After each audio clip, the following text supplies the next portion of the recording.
Harper Audio presents Your Sacred Self, written and read by Dr. Wayne Dyer.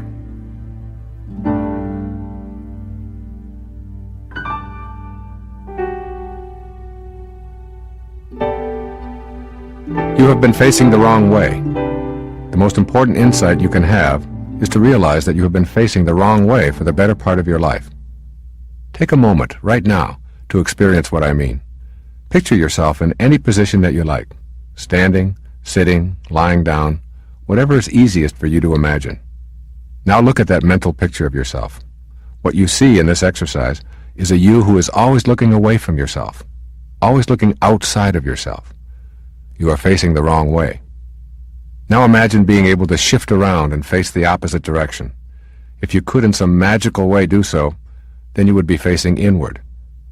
We've all been taught to look outside of ourselves for sustenance, to look beyond the self for power, love, prosperity, health, happiness, and spiritual fulfillment. We've been conditioned to believe we get life's bounty from somewhere outside of ourselves. But it's possible to reverse our gaze from outward to inward. And when we do, we find an energy we've sensed but not previously identified. There dwells within all human beings a divine energy. The power of this energy permeates our entire being and permits us to perform every function in the vast repertoire of human thoughts and behaviors. There are two aspects to this divine energy. The outer aspect causes the heart to beat and the lungs to inflate and the senses to function. It essentially keeps our physical bodies alive. The inner aspect of this energy is dormant, but it can be awakened. This inner universe is vaster than the outer universe. Inner joy makes all joy that is experienced in the world of the senses seem meaningless. When the divine light within you is experienced directly, it adds a radiance to life unlike anything that can be described with words or pictures. When you discover your sacred self, you awaken this dormant inner energy and let it guide your life. The word most commonly used to describe this inner force is spiritual. When I talk about spirituality and being spiritual, I am describing an attitude toward God and the inner journey of enlightenment. I'm speaking of expanding the godlike qualities of love, forgiveness, kindness, and bliss within ourselves. In my interpretation, spirituality is not dogma or rules. It is light and joy and focuses on the experience of love and inner bliss, radiating those qualities outward. I call the journey to discover your sacred self your sacred quest. You need to begin looking inward at who you are and why you are here instead of outward at the physical world and things within it. There was an instant in time when you were nowhere. The moment before your conception, you were nowhere. Then, in one holy instant, you went from nowhere to now here. There will be another holy instant when you will go from nowhere to now here. We call that moment death, yet you, the divine, changeless, eternal, invisible you, will live on. If it is true that we are a part of an intelligent system, we can assume that we go from nowhere to now here for some purpose. With this realization, you can stop doubting that you are a divine creation with purpose and just accept that you are. You are a part of this intelligent system, and you are here for some divine reason. That reason, you can surely guess, is concerned with the spiritual inner energy I am writing about. Knowing your spiritual self is your sacred quest and your life challenge. So many of us have grown up believing that who we are is this body we carry around, the job we perform, and the religion we practice.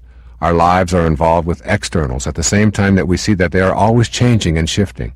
Yet somewhere inside of ourselves, we feel the same. You may not have given that self aspect much of your awareness, but if you do, you will discover an inner self that never changes but is trapped in a changing world. Someday your physical self will probably rest beneath a tombstone that records the date of your birth and the date of your death. But your inner soul knows you are eternal.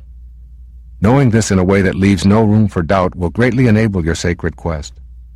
When you reach that state, knowing that who you are is the unchanging self, you will be on purpose in your life.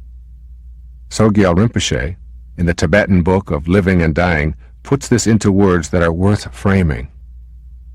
In the modern world, there are few examples of human beings who embodied the qualities that come from realizing the nature of mind. So it is hard for us even to imagine enlightenment or the perception of an enlightened being, and even harder to begin to think that we ourselves could become enlightened. Even if we were to think of the possibility of enlightenment, one look at what composes our ordinary mind, anger, greed, jealousy, spite, cruelty, lust, fear, anxiety, and turmoil, would undermine forever any hope of achieving it. Enlightenment, he continues, is real, and each of us, whoever we are, can, in the right circumstances and with the right training, realize the nature of mind, and so know in us what is deathless and eternally pure. This is the promise of all the mystical traditions of the world, and it has been fulfilled and is being fulfilled in countless thousands of human lives. You can be one of those thousands of enlightened humans. This will happen as you discover the nature of your true self and relegate the part of yourself that is centered on the physical to the background where it belongs. From there, it can cheer you on and support your higher self, rather than act in ways that sabotage your true spiritual essence. This whole business of a sacred quest is real, and you can know it, love it, and cherish it. Once you do, you will never want to go back to any way of living that is inconsistent with your divine, though invisible self.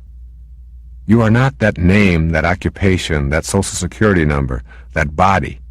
You are eternally light and divine, regardless of what you have done or failed to do, regardless of what family you lived in, or what you may have been labeled. You are holy, and you have a purpose for being here. How will you experience your physical life when you have met this challenge of facing inward and living by the directives of your spiritual self? You will still chop wood and carry water, as the ancient Zen proverb tells us. You will not suddenly develop totally new talents or interests. However, you will have a level of awareness that lets you see things that have been hidden. Here are some of the insights that will give you a sense of peace and inner fulfillment. You will experience and enhance the meaningfulness of coincidences. You will become aware that there are no accidents in this intelligent system. You realize that everything that shows up in your life has something to teach you. You appreciate everyone and everything in your life. You are unable to entertain any doubts about the universal source of energy. You know that all beings are a part of it and receive sustenance from it. You are convinced that all weakness and falsehood come from a refusal to know this. You will feel loved. You will call for and accept divine guidance. This vital spiritual nourishment is felt in both your inner and outer experiences. Immobilizing fear diminishes as you feel the presence of the divine energy within you. All seems as it should be, even though you may not understand it. Your desires to right wrongs and fix the broken parts of your life are also part of this divine plan. You pursue your desires to serve God and humanity with clarity and peace. By focusing your inner energy on the beauty that surrounds you, you will receive that energy from your surroundings.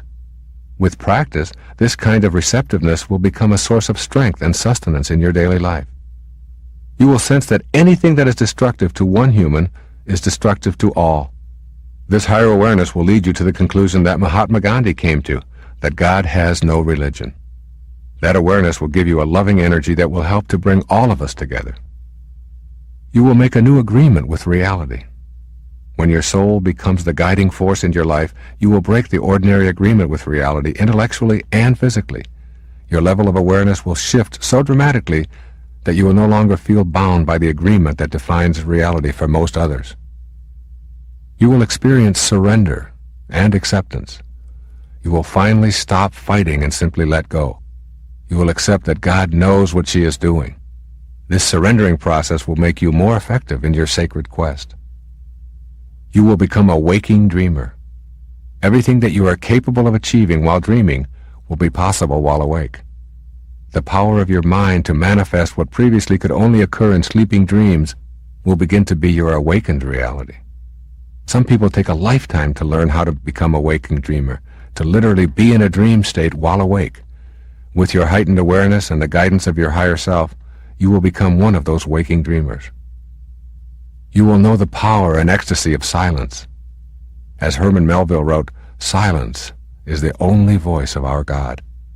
All profound things and emotions of things are preceded and attended by silence." You will know that there is a spiritual solution to every problem. Problems such as addictions to drugs, foods, and alcohol have solutions in your higher self. By going within, you will see your excessive desires for something outside of yourself as an inadequate refuge for worldly pain. when you begin to achieve the highest levels of pleasure and euphoria by facing inward, the desire and the need for externals will simply disappear.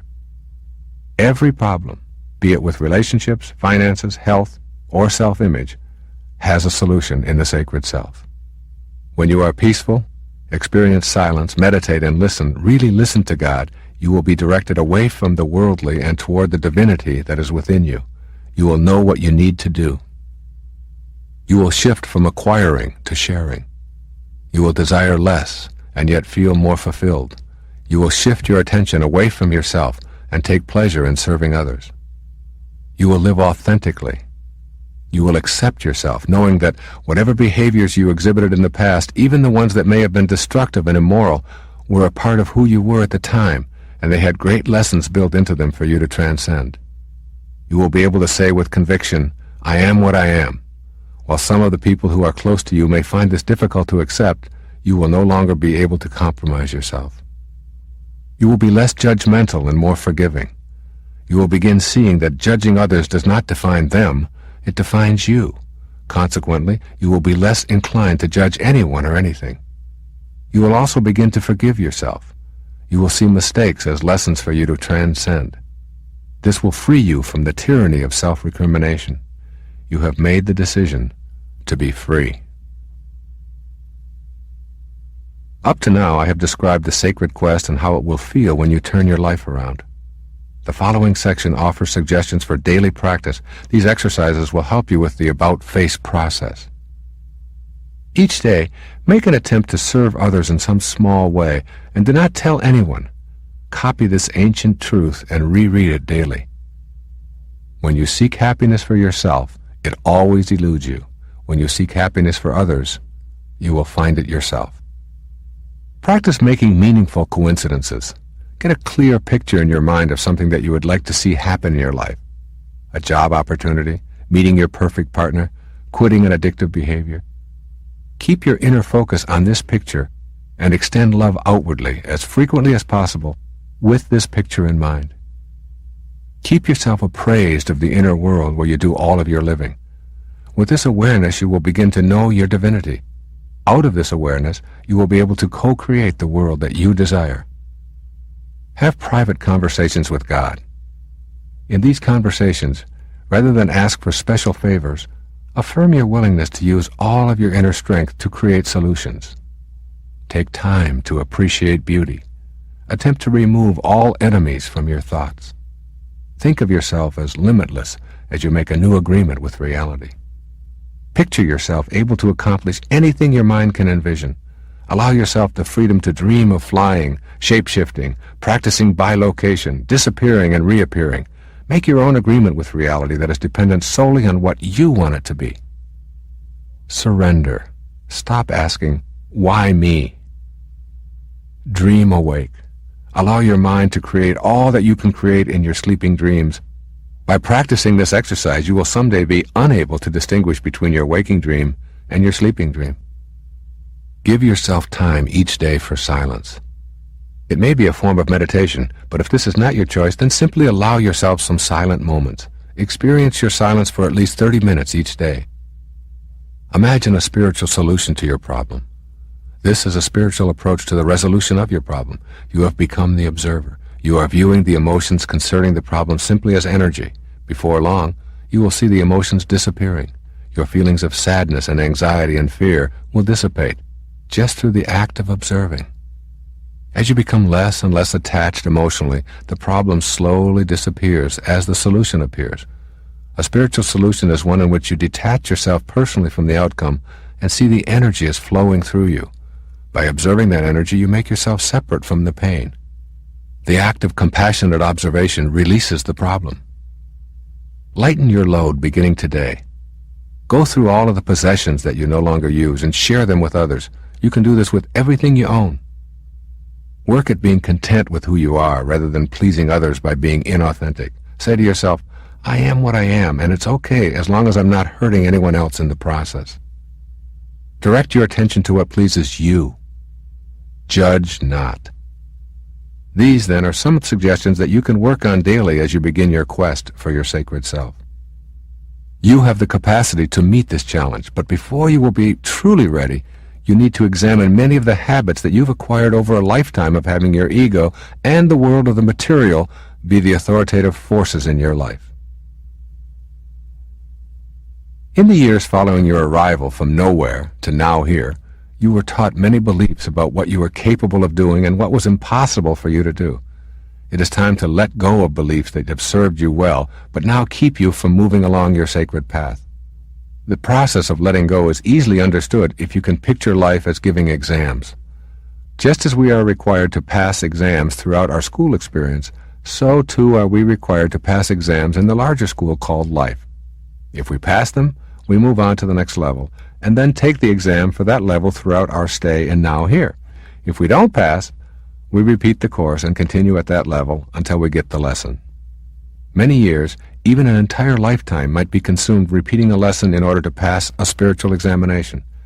We might find ourselves repeating the same behaviors tirelessly and depressingly, over and over, without getting the lesson that life is trying to teach us. You may find yourself going from one bad relationship to another, even seeking the same person each time, only in a different body. Repeatedly, you might find yourself being dominated, unappreciated, or taken for granted by an inconsiderate partner. Perhaps you continue in an occupation repeating the behaviors of previously unsatisfying job experiences. You could continually latch onto the same kinds of germs and repeat debilitating disease patterns. People who successfully put themselves onto the spiritual path are living the life they love and feeling productive because they realize that life patterns are trying to tell them something. They understand that those situations are the exams. The same responses, the same answers that they've always been given previously, will not get different results. The decision is made to pass this exam in this area at this time by responding differently. To move on to the next level in this curriculum called life, you have to pass the exams along the way. Having a personal history keeps us from now. This is a radical idea, perhaps, but I am asking you to consider the possibility of totally eradicating your personal history from your consciousness and simply living completely in the present moment. The first thing that might pop into your mind, as it did into mine when I began to consider this possibility, is that it is impossible. I do have a memory, and it would be folly for me to pretend that I am not the product of my past.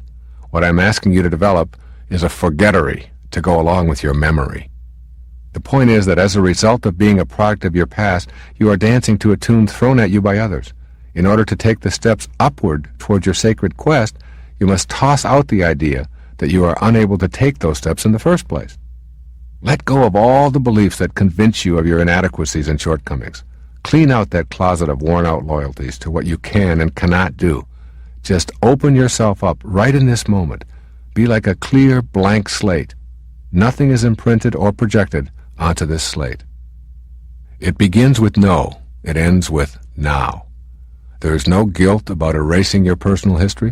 There is great love and respect for all that you have learned up until now, but now is blank and, most important, open to all possibilities. No restrictions, no limitations, only the willingness to experience God and the entire divinity of the universe within yourself. Your life is no longer to be constrained by what you've known as your personal history. Your individual soap opera has received its cancellation notice. In the instant that you drop that personal history, you become eternal. You always have been, you always will be. Finally, you are working on answering the question, who am I? Your answers no longer need be confined to the labels that defined your body and your life experience. Your personal history has attempted to convince you that you are one or several of the labels that you have been assigned. Ultimately, you adopted the labels as who and what you were. In the process of erasing your personal history, you need to remove all the artificial labels. Here are some of the things that you are not. You are not your name. The label that is your name originated in antiquity, usually based on the work of your ancestors. Your name was given to you to help distinguish your body from the other bodies around you, and to give others a word to use when they want to refer to you. But don't for a moment think that this is who you are. Indeed, it is who you are not. You are not your body. Notice how the previous sentence uses the phrase, your body. This implies that the body is something that you possess. You are the possessor of the body and the invisible force behind the body, but not the body itself. The body is nothing more than a conglomeration of raw material, including bones and gristle and blood and iron and calcium and skin. As you consult your personal history, you will find lots of trauma about the body's importance. Were you taught that your appearance said a lot about you? Most of us were taught to spend hours before mirrors worrying about posture, physique, skin, absence or presence of hair, weight, height, and on and on. But this is your false self at work. You own the body. You are not the body. You are not your mind. Just as we say your body, we also say your mind. This implies the owner of the mind. You think thoughts with your mind. Therefore, these are the thoughts, and there is the thinker of the thoughts. For most of your life, you've been taught that you are your mind. You've been training your intellect, attending classes ad infinitum, and identifying yourself somehow with what you know. As you leave your personal history behind, you will leave behind the notion that you are your mind. You are not your occupation. You are not engineer, nor teacher, nor secretary, nor shopkeeper. These are choices that the invisible divine you has made as your way of fulfilling your heroic mission while visiting the now here. The more your position becomes defined as who you are, the more difficult it is for you to know truth and freedom. The role identification itself can keep you away from your own true higher self, since the role of occupation is the dominant force in your life. Dropping your personal history involves shedding the notion that you are what you do. Remember this exercise in logic. If you are what you do, then when you don't, you aren't. Make every effort to remove these labels from yourself and know that you are not what you do, nor are you the doer. You are the one who watches the you who is doing. You are not your relationships. Certainly the love energy between you and all of those in your immediate circle is very significant, but it is not who you are. You are not your country, your race, or your religion. Discard these names, and you will identify with the realm of the spirit rather than the world of the ego. Then you are no longer willing to fight the fights of your ancestors who have tried to convince you whom to hate and whom to love. You will no longer participate in the tribal consciousness in which you perceive yourself to be better than another by virtue of your birthplace or skin color. Your personal history has trained you in the ways of your tribe. These are limitations that you do not need to have. Let go of that identification with the labels and choose a new perspective of unity consciousness. You are united with all souls. Their packaging or location is simply irrelevant. It is now time to begin the task of recognizing and releasing beliefs and opinions that do not fit into your new agreement with reality. Take a look at some of those ingrained beliefs and shift them out of your consciousness. Your personal history is replete with beliefs. These beliefs are at the core of your understanding of what it is that constitutes your reality. You have used them to explain why your life has taken the course it has. Resolve to remove those that are inconsistent with the new agreement with reality that you are creating. Now you will be asked to identify and then change core beliefs that you no longer want. You might wonder why one would hold on to unwanted belief systems. In Be As You Are, Ramana Maharshi, one of India's 20th century saints, has this to say in response to why human beings continue to repeat self-negating ways. Pleasure or pain are aspects of the mind only. Our essential nature is happiness, but we have forgotten the self and imagine that the body or the mind is the self. It is that wrong identity that gives rise to misery. So what is to be done? This mental tendency is very ancient and has continued for innumerable past births. Hence it has grown strong. That must go before the essential nature, happiness, asserts itself. Those are the words of a great saint, Ramana Maharshi. This tape may help you answer the rhetorical question that is being posed by Ramana Maharshi. What is to be done? Here are several of the most common and difficult to undo beliefs that are taught in Western civilization. Examine each of these core beliefs in terms of how it operates in your own life. Then, consider some of the suggestions that I have offered. In the process, you will be rewriting your new agreement with reality, and perhaps creating your answers to the question, what is to be done? Remember that your entire life is concerned with the accumulation of energy. The more beliefs that you remove from your inner space, the more room there is for new energy. Ask yourself if these beliefs are ones that you want to maintain or let go of. And keep in mind, if these beliefs do not serve you, they are lies that live endlessly. As Mark Twain suggests in his famous quote, the difference between a cat and a lie is that a cat has only 9 lives. Here's the first belief that you need to eradicate from your life. More is better. The pursuit of more confines one to a life of striving. It is impossible to strive and enjoy life. Some of the signs that more is better has become a cornerstone in your life are the following. You must be busy to be fulfilled. You must make more money than you currently are making. You must get a promotion to prove your worth. You need to have more of everything. To change this, you will want to declare a halt to your constant pursuit of more by knowing that you don't need anything else in order to be free. More is better keeps us exclusively in the physical domain. The spiritual self is not allowed in our daily lives. Inner energy is concentrated on accumulations, acquisitions, rewards, trophies, approval, and money. Some people experience guilt, shame, and self-reproach when they think they are being lazy and worthless, and they feel irresponsible when they are not pursuing more. We are taught the game early. Starting in school, we learn to pursue higher grades, additional diplomas, and external titles. There is no peace in this pursuit. The feeling of peace is there when you are facing away from more is better. It indicates that your spiritual self is calling you. The good and the wise lead quiet lives, Euripides said centuries ago. It is not because the pursuit of more is inherently bad that I include it at the top of this list. It is because it denies you the peace and harmony that are intrinsic to your sacred quest. You do not have to become inert to be at peace. You can abandon the idea of more is better and replace it with an inner serenity that does not need more in order to be acceptable.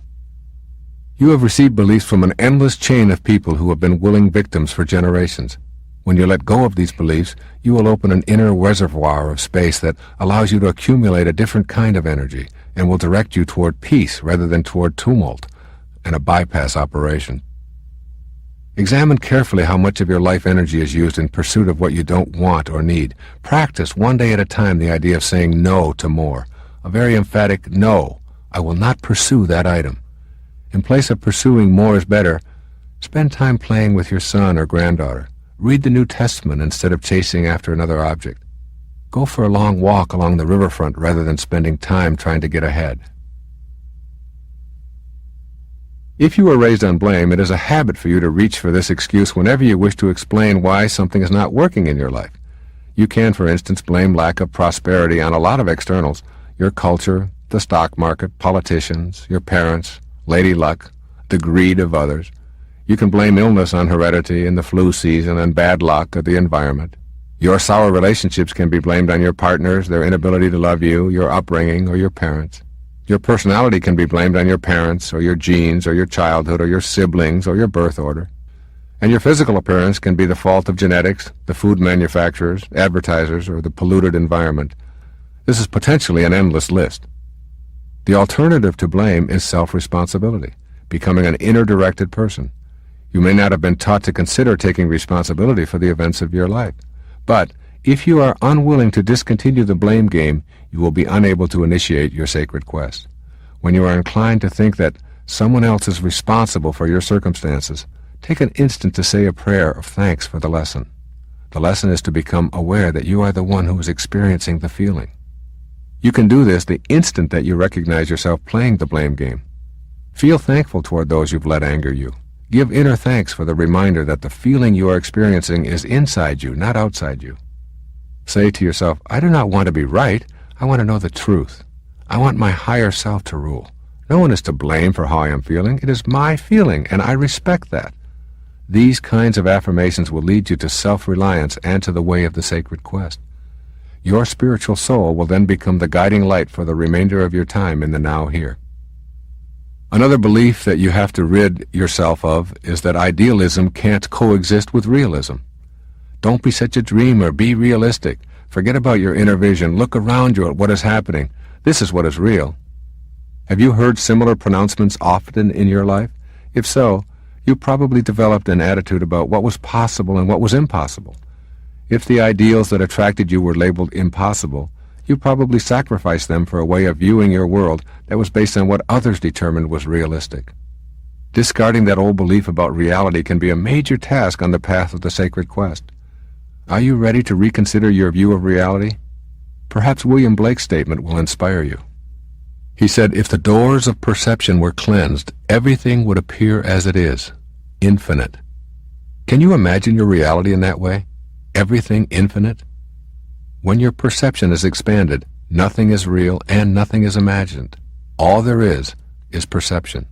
When you cultivate this awareness, your reality is no longer defined by the physical world. At the tiniest quantum level, time is not a reality. Particles can be in more than one place at the same time, and they appear and disappear according to how we observe them and what measuring devices we use. All of this constitutes a new reality. Always remember, we are made of the very same energy. If you want a richer experience of your life, abandon the idea that your reality is only what your senses report. Your inner world and all of the energy of your higher awareness creates a reality very different from that which you've been taught. In this reality, your higher spirit, the loving presence within you, is dominant. In this world, you rely on something quite different than the ordinary reality. Choosing the way of the sacred quest means you will learn to rely on this new reality. Shift back to being the idealist who had inner inklings about the world of spirit. That idealist within you will happily do the following according to Buddha. Rely on the message of the teacher, not on his personality. Rely on the meaning, not just on the words. Rely on the real meaning, not on the provisional one. Rely on your wisdom mind, not on your ordinary judgmental mind. Here are some suggestions for releasing realism and welcoming idealism. Trust your intuition. You will define your own reality from now on, and your definition will be based on your inner wisdom. There are no limits within, and within is where you are going from now on for your direction. Make a list of all the things you believed in before you were told they were impossible. Writing and drawing about those early beliefs will help to re-energize them. Practice experimenting with your new reality. Keep a vision of what it is that you would like to have occur, or someone you would want to call you.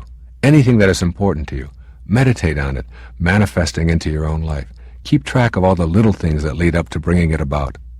After a while, you will notice that your reality has become one in which you play a role as co-creator. As a child, you were aware of a second aspect of your being. Here I am calling that your double, or your ethereal body. As you grew older, you lost touch with this ethereal energy body. This does not mean that it is unavailable to you. Your physical body is what you've come to believe is who you are. Yet this body, in and of itself, is neutral. Your body, in and of itself, can bring you neither peace nor turmoil. It is almost impossible to make contact with your higher self when you only believe in your false self and the material world. Somewhere within you, you are aware that all of the material world is energy. This energy appears solid from the perspective of your eyes, your perceptual equipment. A closer look at the physical world reveals a dance of particles in endless voids of empty space. A closer look at those particles reveals that they are involved in another, tinier dance of more particles in a field of emptiness ad infinitum until there is only energy and no particles.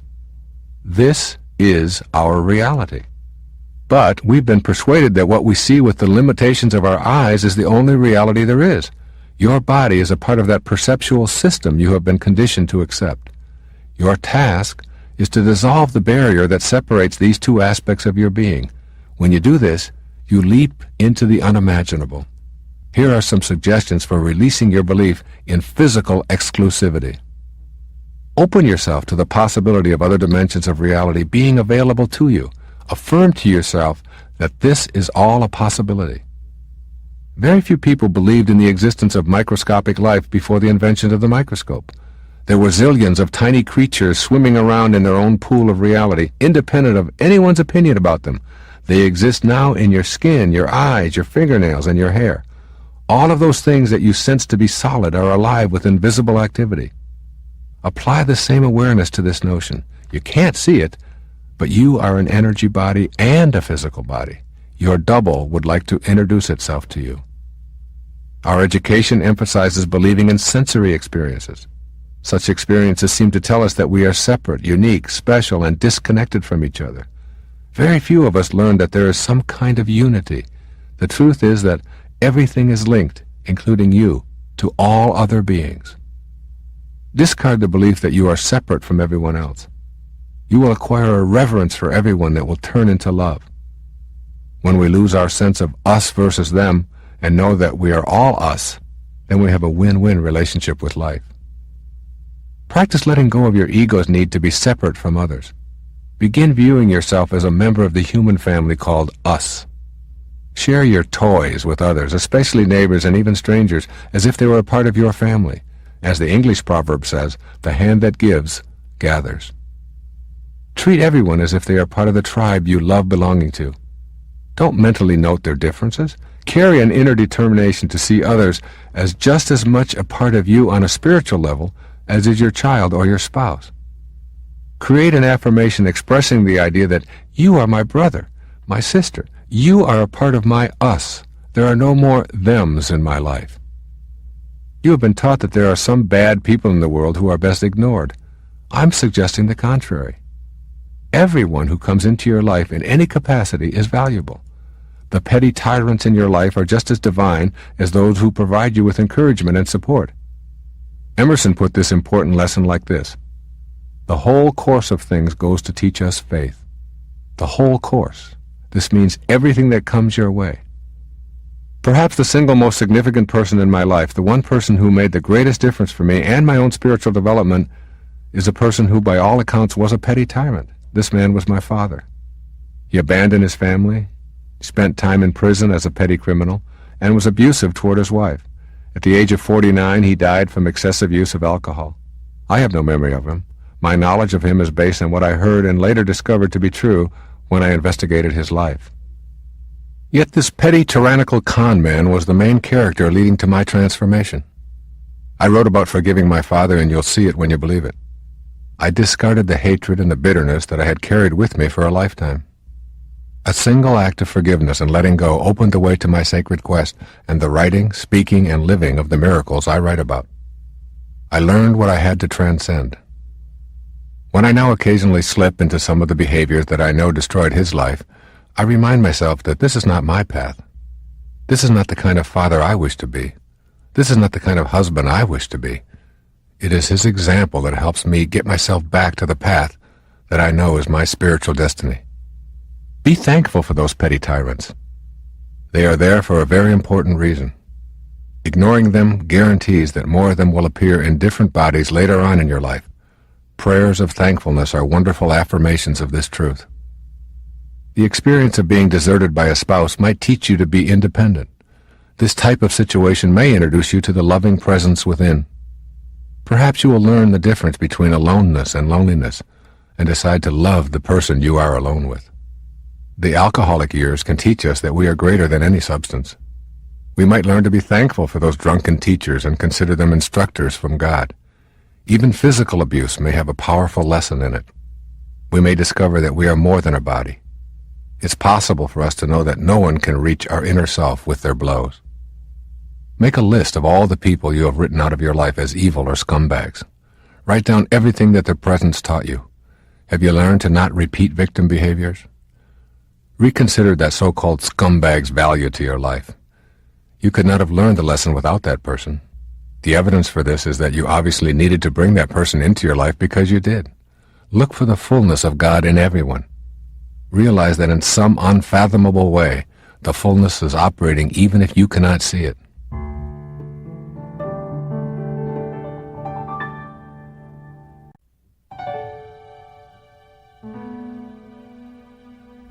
Another belief that you need to discard to get onto your sacred path is that goals are essential for your own success. I am pretty much convinced that there really is a formula for failure, which is nothing more than trying to please everyone and ignoring our own inner impulses. But I do not believe that there is one single formula for success.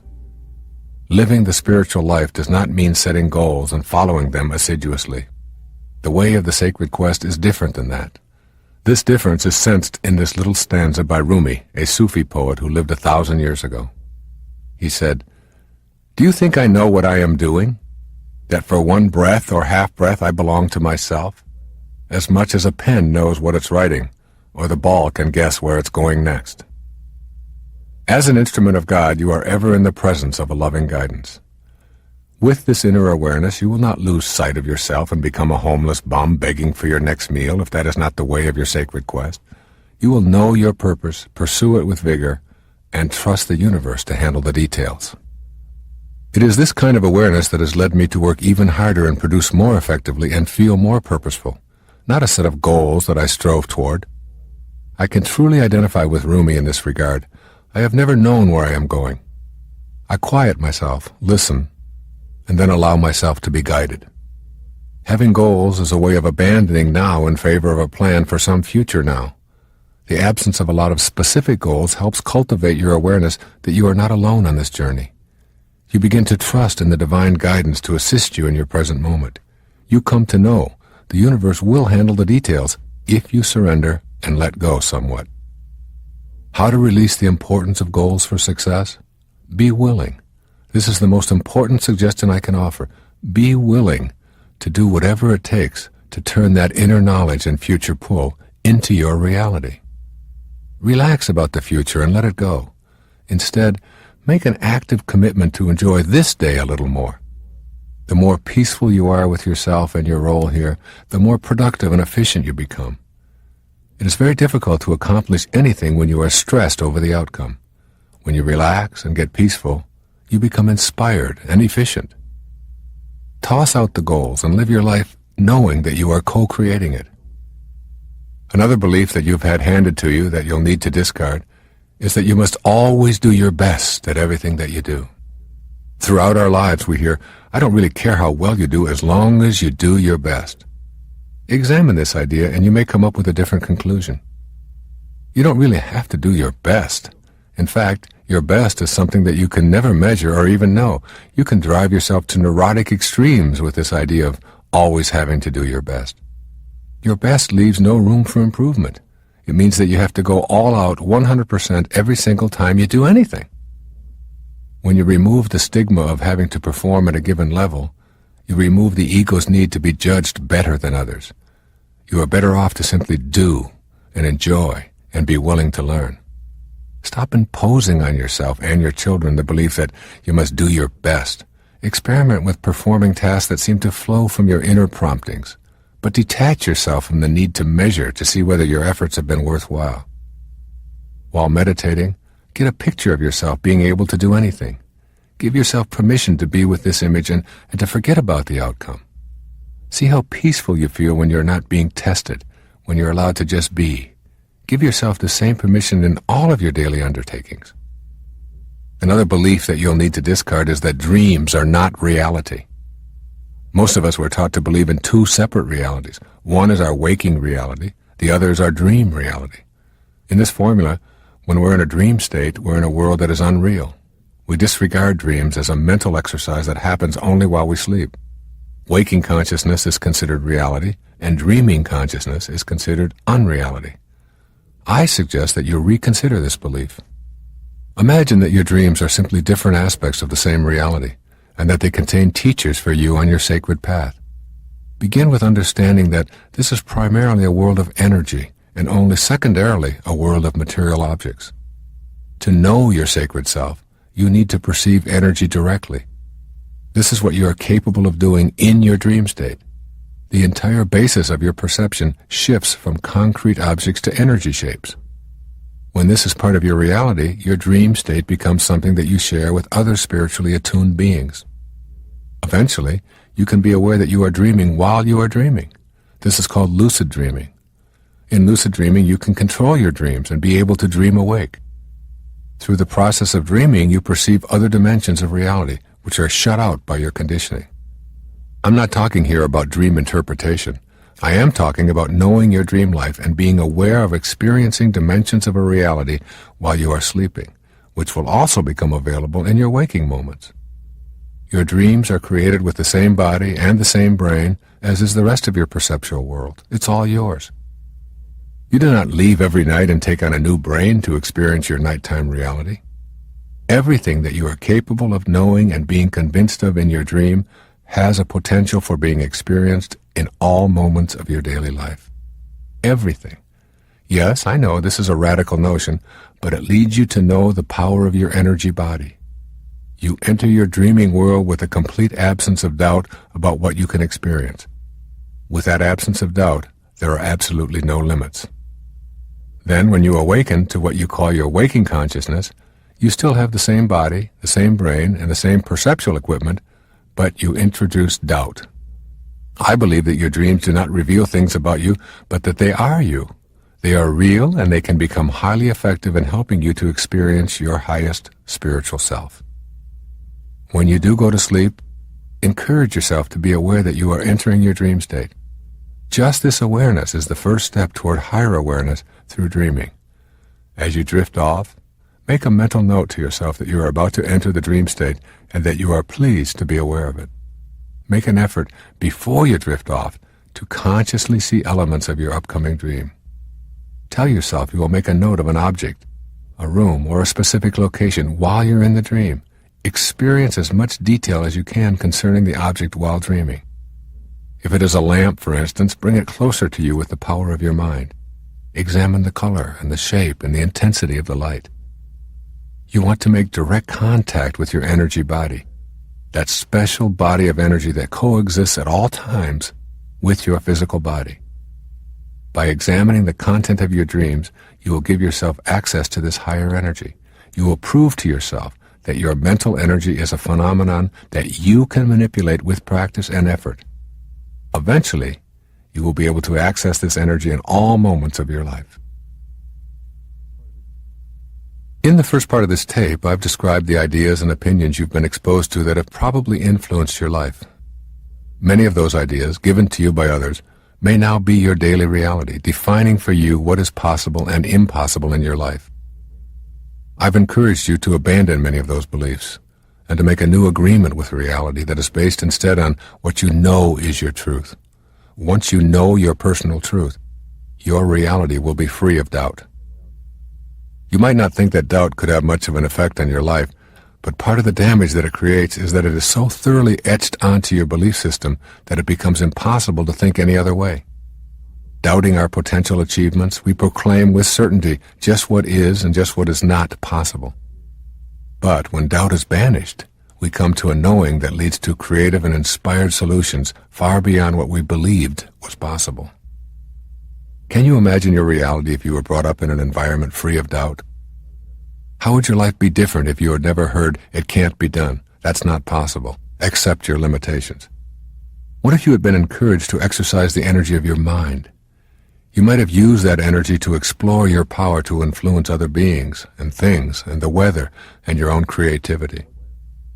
If you had been fortunate enough to be raised without doubt, you would possess an incredible inner sense of your magnificence. Never would you utter sentences that reflect doubt, such as, "I'm not talented enough, it can't be done, get real, and don't you know that there are limits to everything?" The sacred self knows no doubt. It has no limits, and it has no boundaries.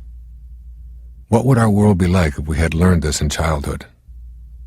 It is time to know that we have a personal responsibility to incorporate the sacred quest in our lives and to introduce our children to this aspect of human life. I offer my own children opportunities to learn about their inner limitlessness in a variety of ways. For example, I invite them outside with me to make clouds. After dinner, we take a blanket outside and lie down, and we engage in what has come to be called cloud making. The children start by creating an inner picture of a form they want to see in the clouds. Then they concentrate their energy on a particular cloud, attempting to influence it to design their own inner picture. The neighborhood has gotten used to hearing my kids shout, "I'm making a house, Daddy. Watch my cloud move. I'm moving it with my mind." Beliefs, you see, are handed to you, but knowings come from within. There's a long list of things that you believe about yourself, the world, and God, and your potential, and the fate of capitalism, and so much more. These beliefs, which came to you from outside of yourself, became your very own. Your knowings, however, all came to you as a result of your own experience of having decided to transcend a belief. No one can hand you a knowing. You must have the direct inner experience of the decision-making function to make it a known. Beliefs also will let you down in a crisis, while knowings never let you down. When you believe in something without knowing it, there is doubt attached to the belief. The doubt resides somewhere deep in the recesses of your mind. Nevertheless, it exists as a thought that you will ultimately call upon when you want to put that belief into practice. I remember believing that I couldn't do a backward dive into the swimming pool. Every time I said to myself, "This time I can do it," that nagging little doubt would surface at precisely the moment I would attempt the back dive. I'd find my body turning around at the very last second. The tiny doubt attached to the belief about my ability was what I relied upon at the moment of execution. If you believe something based only on what others have told you is true, when a big test shows up, that belief often will let you down. If you have a belief that God will be there for you in a moment of trauma, and that any suffering that you are experiencing is just as divine as any joy that you have experienced, but you do not know this, you will find the pain of your disappointment will become an affirmation that God doesn't really exist for you. Your belief will be shattered in a moment of trauma. This is because you are attempting to have a vision of God that has come to you from outside of yourself, and it is weakened with doubt.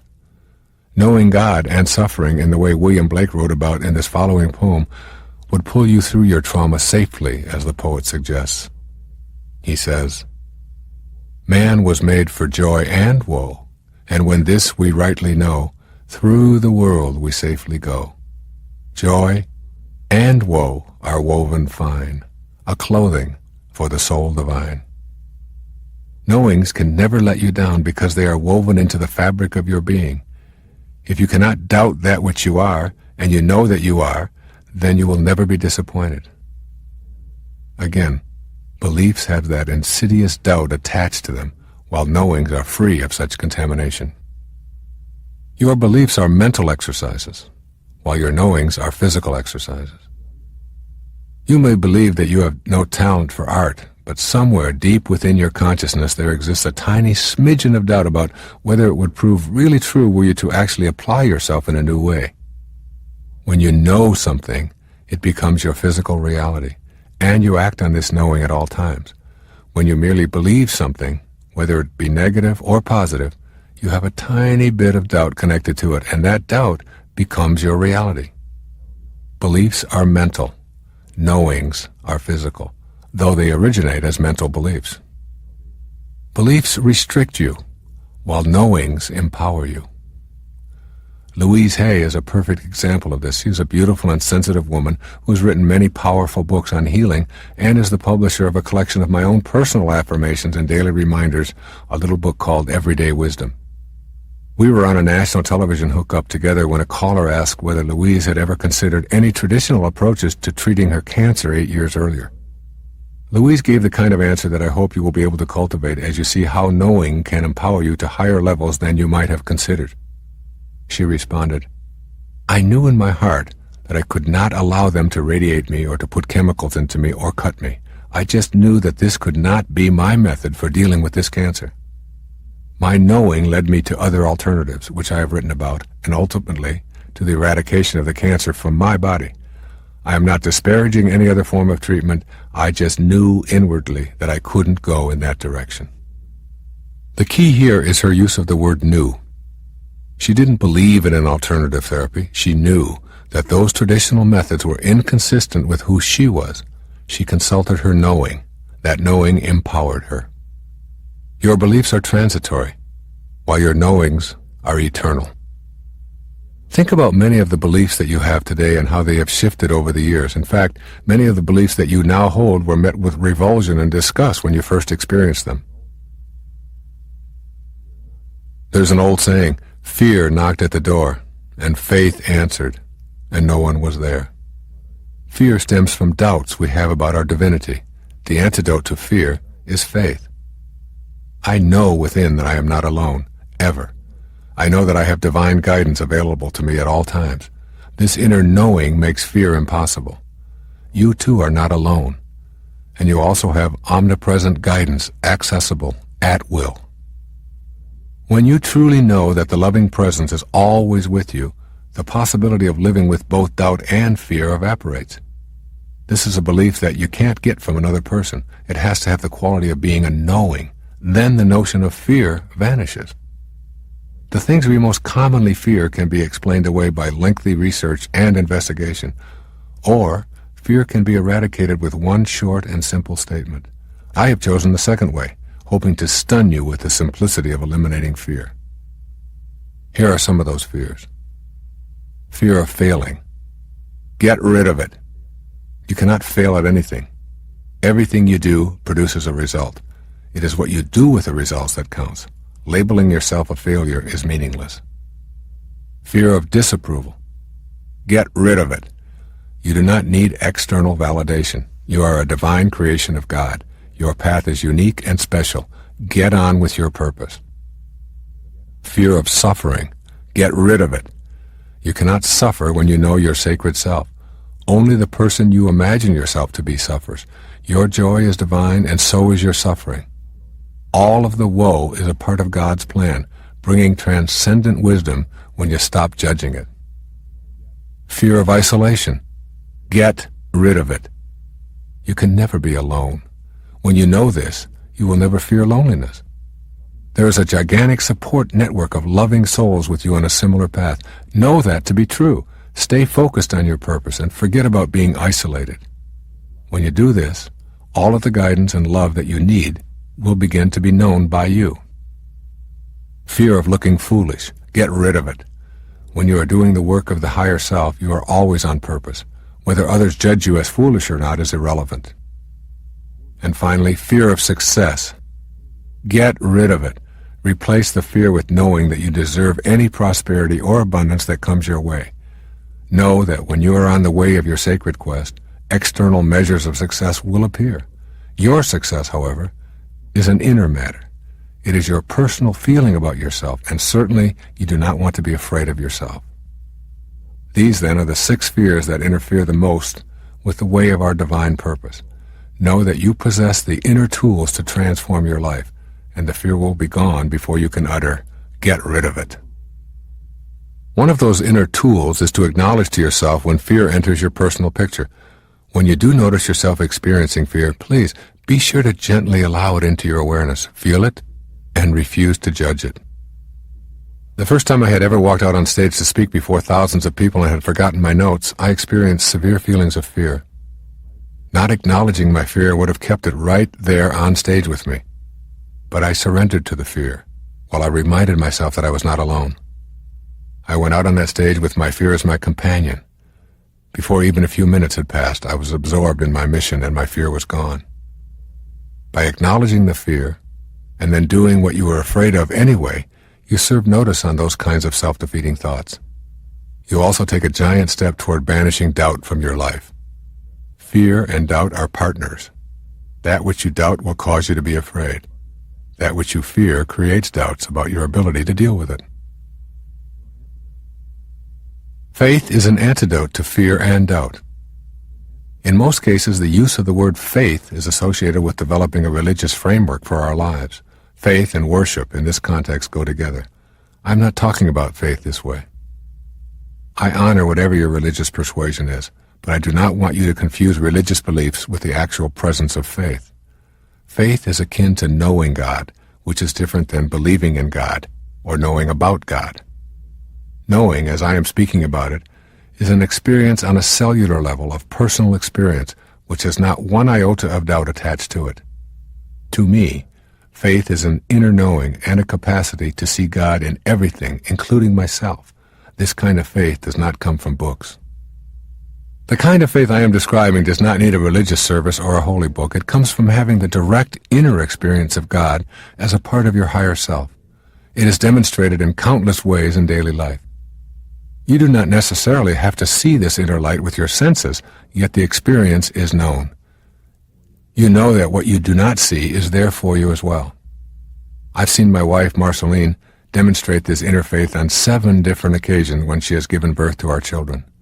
Throughout her pregnancies, she talks to me about her faith in God being with her. She knows that bringing a child into the world is more than a physical experience.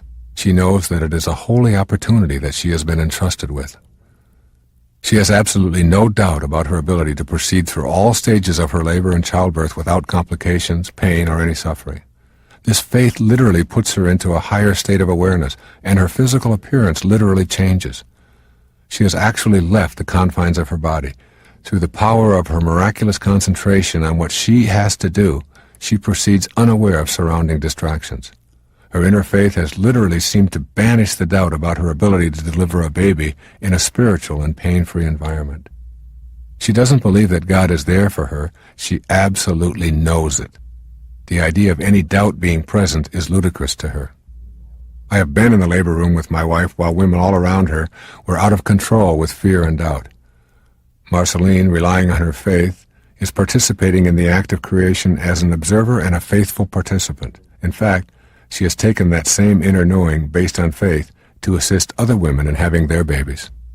She accompanies them through the entire process from the first months of pregnancy through delivery, helping them access their inner selves and reassuring them that if they banish doubt, they will have a spiritual childbirth experience.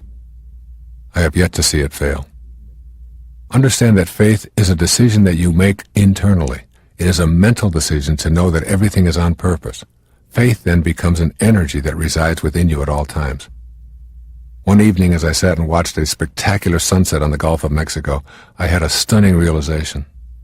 This entire planet, with everything on it, must weigh a zillion, trillion tons and more, and there is some energy propelling it around the sun, giving the illusion that the sun is actually setting.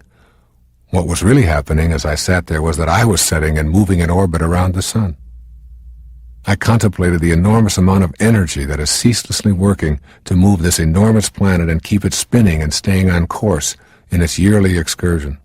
The same energy is moving the sun in a larger orbit and moving the zillions of other celestial bodies in trillions of orbits.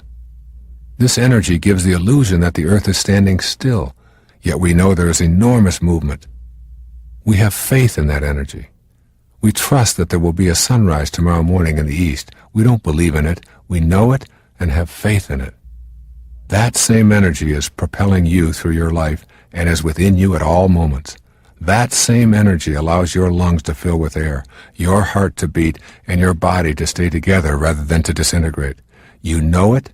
You have faith in it. That is the same kind of faith that you must develop about your entire life. You are being guided by that heavenly energy. Start to know it. You don't have to see it to believe in it, any more than you have to see the wind to know that it is there. This invisible energy that is doing so much is what you want to know. The inner faith becomes a power that was previously hidden from you. I have seen people walk barefoot as much as 40 feet on red-hot glowing coals without blistering. Before they undertake this adventure, they are trained in nothing more than faith. Their faith gives them the ability to concentrate with an intensity that can prevent their feet from blistering. I have used this kind of faith to swim across the lake in 45-degree water without experiencing any sensation of cold. I type for hours and see poems and chapters emerge without writer's block because I know that I am not alone. The cosmic energy is there within me for my use in fulfilling my personal identity. Inner faith can produce the people and the events that you need. It will work. However, this is not to imply that obstacles will not surface as well. Here are some specific suggestions for removing doubt from your inner inventory. Keep in mind that doubt not only inhibits your sacred quest, but can also be a destructive force in your daily existence. Make a decision that you are going to meet the invisible God within, the loving presence, so that you will know her. This means being willing to spend time in the inner silence of your being. Create the time and space for quieting and listening. Do nothing else but do this daily. Keep in mind always that doubt is produced by your ego. Doubt is not a part of your higher spiritual self. With this awareness, you can learn to observe your doubt rather than choose to own it. Make a list of the beliefs that you still hang on to which no longer serve you. Seeing them in writing will help you identify how absurd it is to stay rooted in the beliefs of others. As you examine your beliefs, see how many start with should and shouldn't. These kinds of sentences were your earliest training and may still occupy such a large space inside you that you no longer have room for any new knowings. Keep in mind always that doubt is a mental experience. If you want a thought to disappear, you can very simply send it away in this moment, just as you can refuse to think an unpleasant thought in any moment because you are in charge of those thoughts. So can doubt be eradicated when it shows up. Say to yourself as if you are two people, the one talking and the one listening. I have this doubt because I have allowed the persuasions of others to become my own beliefs. Now, I will think for myself and know that I do not have to live with doubt. Love is the truest antidote to fear and doubt. When you feel unconditional love for yourself as a divine creation who is here with a purpose, You release all doubt and fear concerning yourself and your place in the world. Therefore, when you experience a moment of fear and doubt, give yourself a portion of mental love and remind yourself that you are a holy creation. As you practice sending yourself love, that becomes what you have to give away. And it is also true that the more love you contain, the less room you have for the energy of fear and doubt. The banishment of doubt from your life forever will put you in touch with a mysterious power that previously had been obscured. I encourage you to let go of the doubt that you were so carefully nurtured on and let in a new knowing. The famous Native American Sitting Bull described this power in the following words. He says, "Behold, my brothers, the spring has come. The earth has received the embraces of the sun, and we shall soon see the results of that love. Every seed is awakened, and so has all animal life. It is through this mysterious power that we too have our being." Notice that Sitting Bull refers to this power as love. That love within all things is also within you. Send doubt out of your consciousness and welcome knowing. This first key to higher awareness is also spoken of in the Bible, in Deuteronomy 30, verse 14. It is something very near to you, already in your mouths and in your hearts. You have only to carry it out. I leave the rest up to you. You have only to banish the doubt and carry it out. Banishing the doubt is the first of the 4 keys to higher awareness. The second is called cultivating the witness. There are many benefits from assuming this witness stance. I ask you to shift your self-perception and cultivate a higher aspect of yourself known as the compassionate witness. Rather than think of yourself as a human being who has thoughts, feelings, and behaviors, begin practicing stepping outside of yourself. So what does it mean to be the witness? Take a moment to reflect on how you view yourself. As you do this, think of what you might mean if you said, "I was thinking to myself." You'll find that the phrase implies that there are 2 people rather than one. One person is the I doing the thinking. The other person is the self receiving the thinker's thoughts.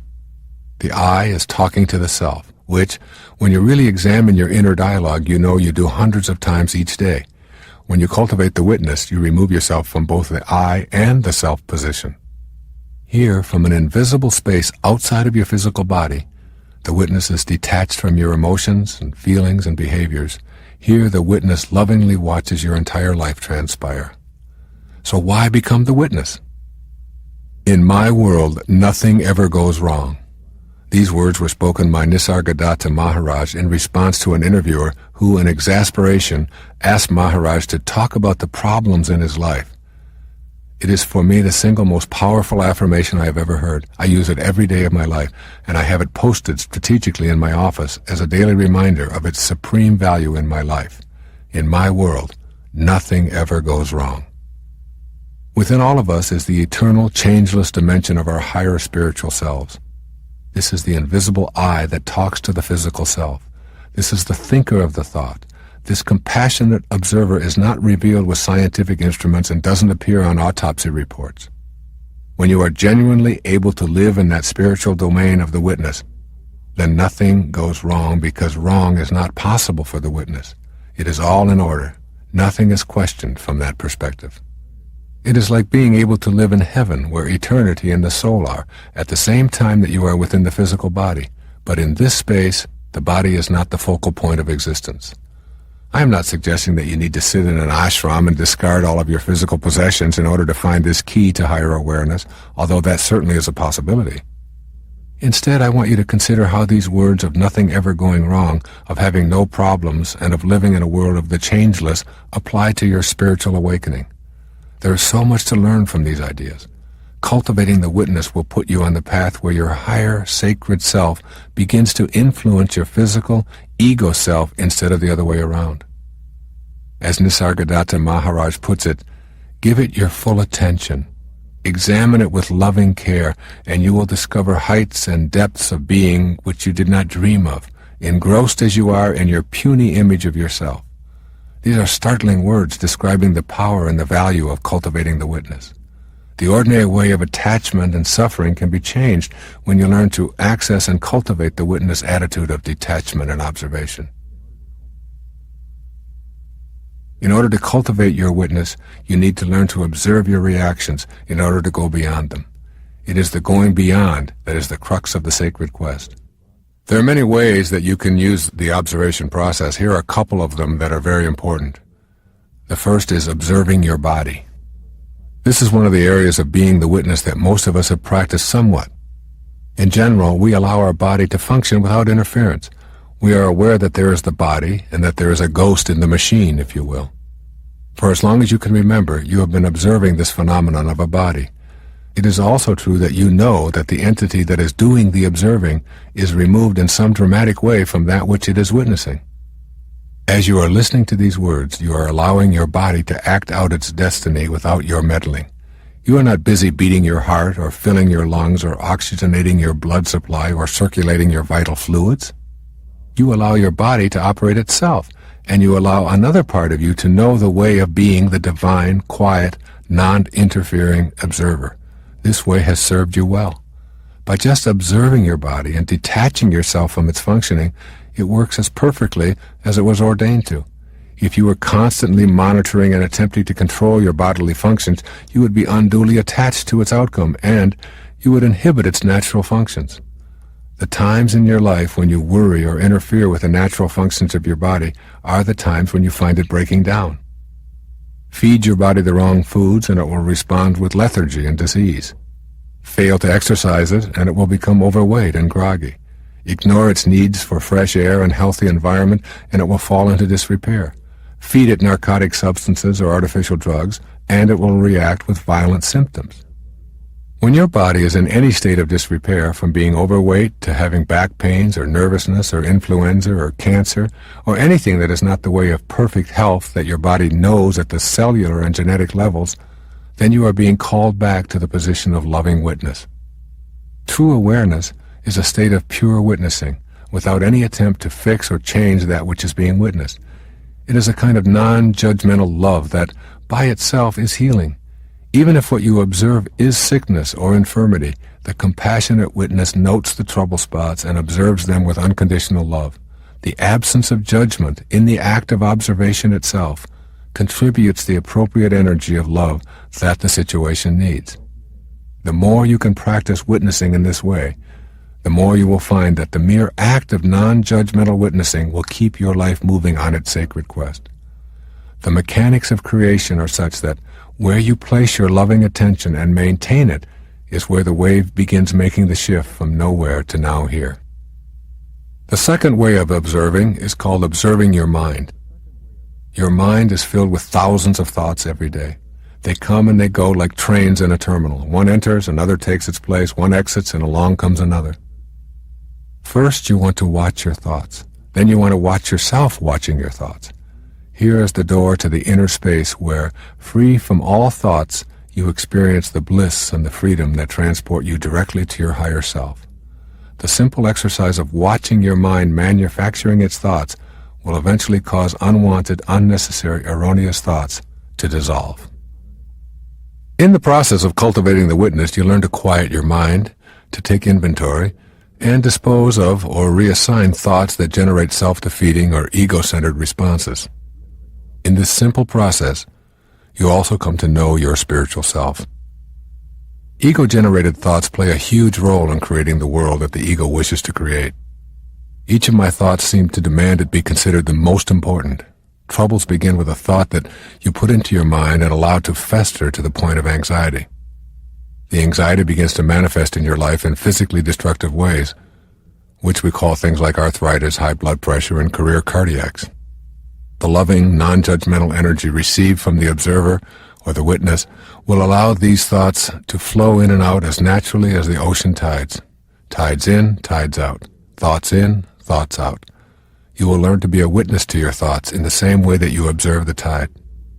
And the process will cleanse and redistribute and remove thoughts in much the same way as the driftwood on the beach. What remains is generally quite pleasing. Witnessing your thoughts will take some practice. With proficiency comes wonder and delight. Trauma is dissolved in the thinking stage and prevented from manifesting into your everyday world. Here are some suggestions for putting the witness into your life. Begin to notice the noticer. As you take note of your worlds, both inner and outer, begin to familiarize yourself with the noticer who is behind that which is being noticed.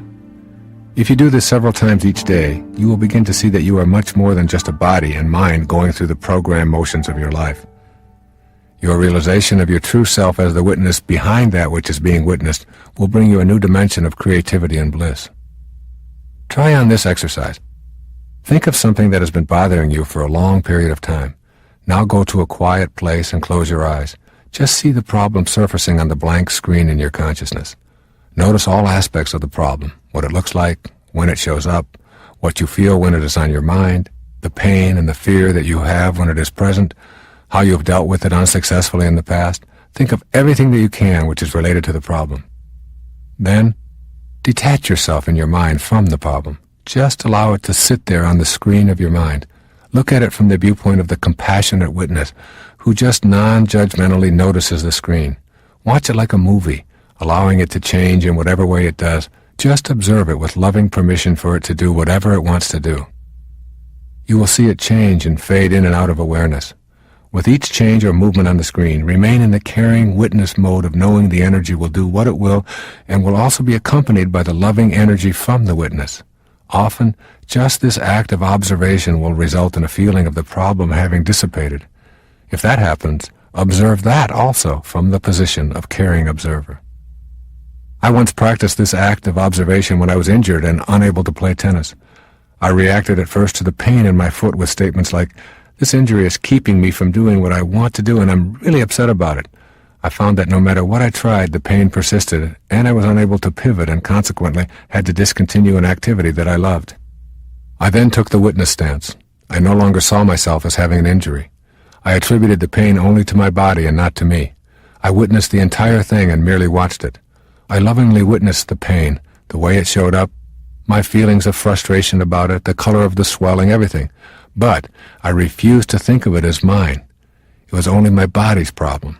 The very same day that I did this, the entire discomfort disappeared. I mean, it was gone from my body. I had put my attention on what was occurring and detached myself from it, and in what seemed like a few hours, I no longer had the pain and I was playing tennis as if I had never experienced any injury at all. In order to know the benefit of witnessing, you will have to banish the doubt about this as something that will work for you. Remember, you have been conditioned to believe that your body is the essence of your humanity. You've been taught to tackle problems with your physical and intellectual apparatus, not your higher self. Practice new self-talk sentences to replace your old identification with your physical body. I am that which owns this body. I am not the body itself. I can't be reached if you come to me with hatred or anger. I cannot worry when I refuse to be the worrier and simply observe that worrier and the worries. Self-talk sentences will keep you centered on your spiritual domain. You will find that many things that you worried about or experienced in a negative fashion are slowly beginning to diminish from your life. Rather than engaging in confrontations with others, try being the witness. Rise above the temptation to make someone else wrong, and instead watch yourself and your opponent from the witness perspective. In a quiet place, practice observing your thoughts for 30 minutes. Just sit your mind down and watch as thoughts come and go. While you're doing this, keep reminding yourself that those thoughts are not you. Give recapitulation a try. You can sit down and begin to recapitulate your life from today backwards right up to your birth, if you decide this is useful. This process involves imagining the people and the events that have been part of your life, including family and people you've worked with, lovers, close friends, schoolmates, neighbors, and anyone else. You begin by moving your head from left to right very slowly as you bring the people and the surroundings into your consciousness. As you move your head back and forth very slowly, you begin sweeping the energy back into you that you lost in those encounters. You are recalling the energy that you dissipated. Some people have spent as long as 2 years in this recapitulation process. When they were finished, they were re-energized and able to access their new energy to transport themselves inward to new dimensions of reality, new inner worlds that defy all that they had believed possible previously. The practice of recapitulation is recapturing energy.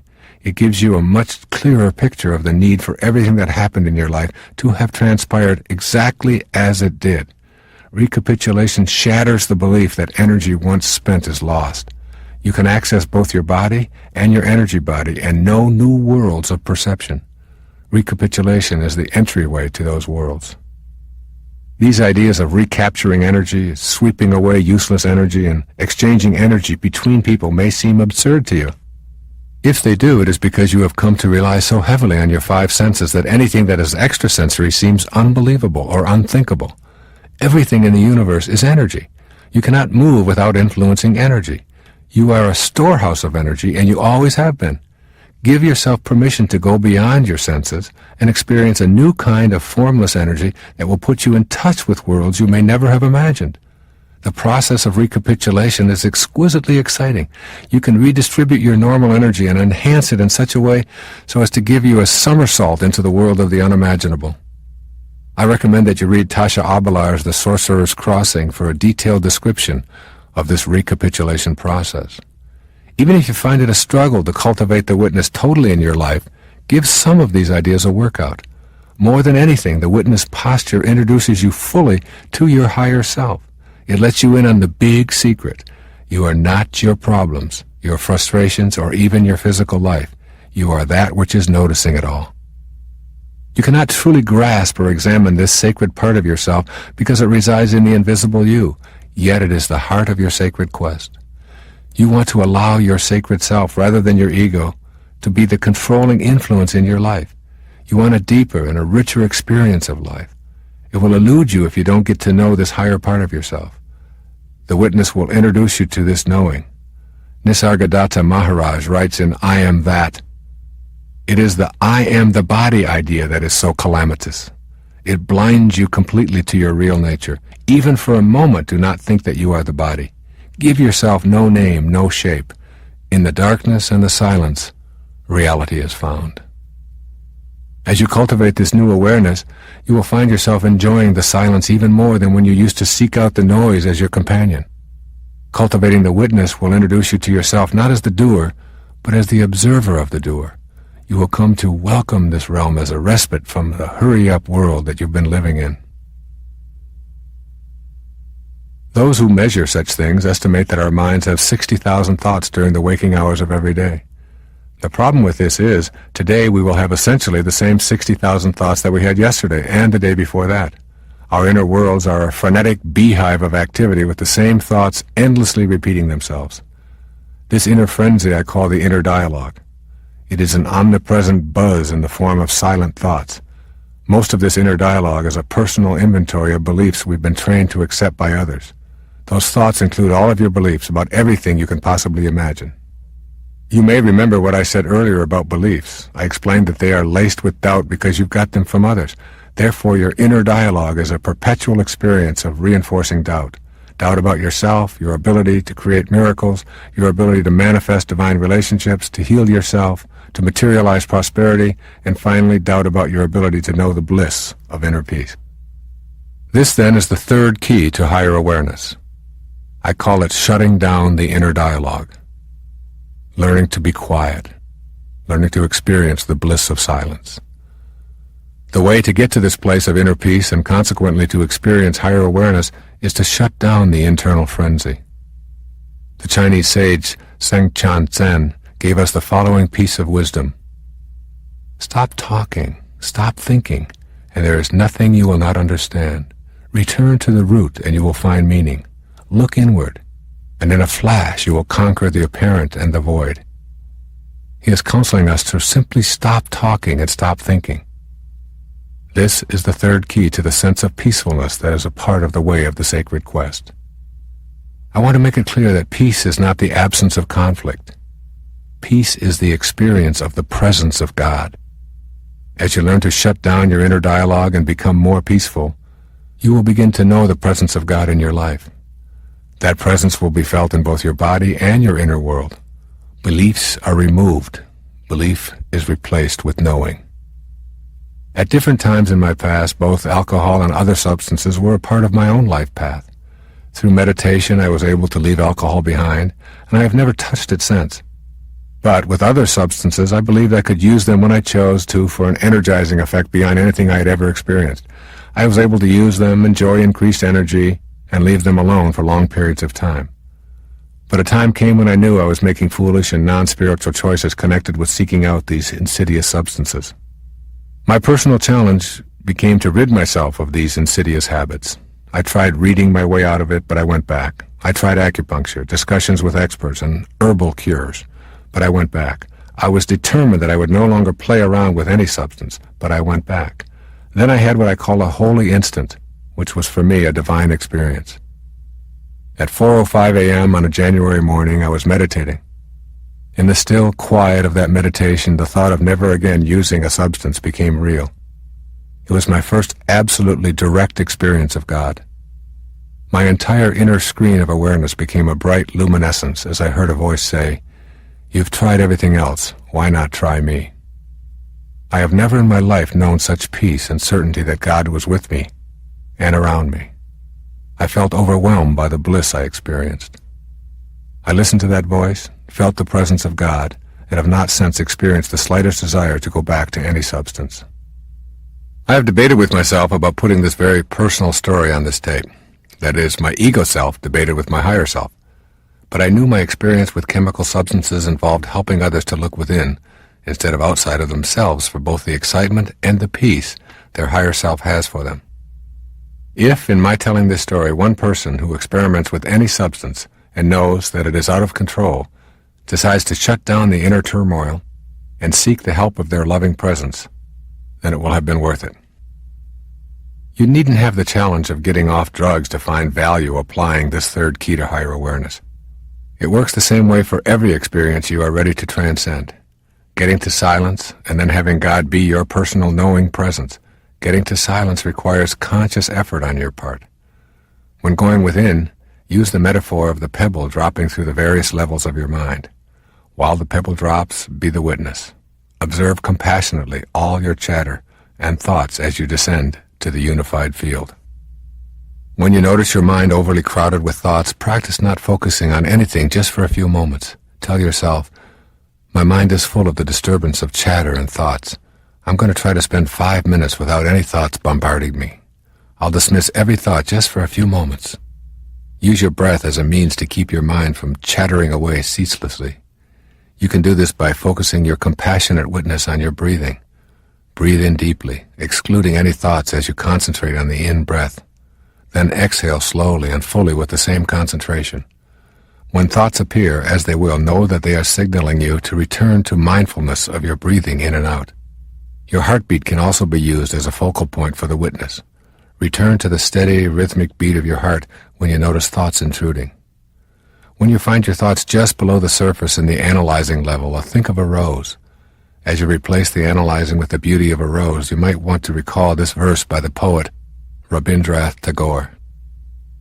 "Do not carry a rose to our beloved, because in it is already embodied a message which, unlike our language of words, cannot be analyzed." That is, remember that the habit of analyzing or picking things apart in a judging fashion keeps you from knowing the truth that is at the center of your being. The rose needs no analyzing, as the poet reminds us. It simply is. The same is true of you. At the synthesizing level, when you are feeling the beauty and unity of life, you may discover that you are entering thoughts of pleasure about enjoying this spiritual space. Let go of those thoughts too. The ego enjoys convincing you that you are better than others because you are more spiritual or have deeper understanding. It swims through your consciousness with thoughts like those. When it does, gently send it elsewhere for this time of meditation or prayer. Make a call to your local Transcendental Meditation Center, listed in the phone book of every major city in the world, and sign up for their introductory course. This is a magnificent introduction to finding inner peace and shutting down the inner dialogue conducted by highly qualified instructors. The purpose of TM is to teach you firsthand how to get to that unified field and to learn what your resistance to the process means. I recommend it strongly. I've practiced TM for many years. In any moment of stress, go within for just a few moments and allow the pebble to drop, even if it is only for a few seconds. You can actually practice quieting inner dialogue any place. I found the technique useful even in the middle of a tennis match. When I've done this, I've discovered that some of the most important moments in athletic competition are between the points, not during the points. That space is like the space between your thoughts when you approach a higher level of functioning. In situations like a tennis match, you can stay centered by concentrating on your breathing between the points. You will become immune to external distractions this way. Try to make your activities into meditations rather than stressful competitions. Shutting down the inner dialogue does not have to be something you practice alone in a quiet place. You can do it at any location, regardless of the external circumstances.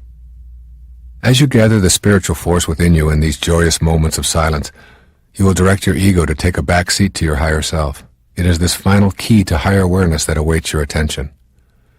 At any given moment in your life, you are choosing between two pictures or evaluations of yourself. Your choices include the one offered by your soul or the higher self, which I think of as the voice of God, and the one offered by the ego, or your false idea of yourself. You decide how you view yourself and how you view others as well. Essentially, you accept either ego's picture of yourself and others, or that of your higher spiritual self. In every moment of your life, you have the option to choose peace for yourself. The ego wants you in a constant state of agitation to keep you from embracing your higher self. It convinces you that if you are not always on edge, you can't grow. But you must keep in mind that experiencing this inner turmoil is a choice that you have made by allowing your false self to dominate your life. When you make the choice for peace, you are literally allowing God into your life. So this fourth key to higher awareness, I call taming the ego. Learning how to specifically allow the higher part of yourself, rather than your lower identities, to be in control of your life. We all long for the peacefulness of being without turmoil and angst. There is a feeling of an inner glow when we know that we are on course, on our sacred path. So why do we so frequently choose the opposite emotions and thoughts and inner beliefs, which agitate our minds and cloud our perceptions and distort our relationships? You need to carefully examine your choices that block your experience of peace, of God. Just knowing that peace is always an alternative is a significant awakening. These tools will help to tame the ego when it demands that you pursue separateness or specialness. Replacing the turmoil that you so often choose is then a simple matter of allowing your higher self to take over in any situation where you are about to allow turmoil to enter. Your ego will push you in the direction of the fight, away from peace. You must be ready to see it as it is about to happen and invite your higher self to send your ego a not wanted right now message. I'm fond of this A Course in Miracles quotation concerning ego replacement. You will not find peace except the peace of God. Accept this fact and save yourself the agony of yet more bitter disappointment, bleak despair and doubt.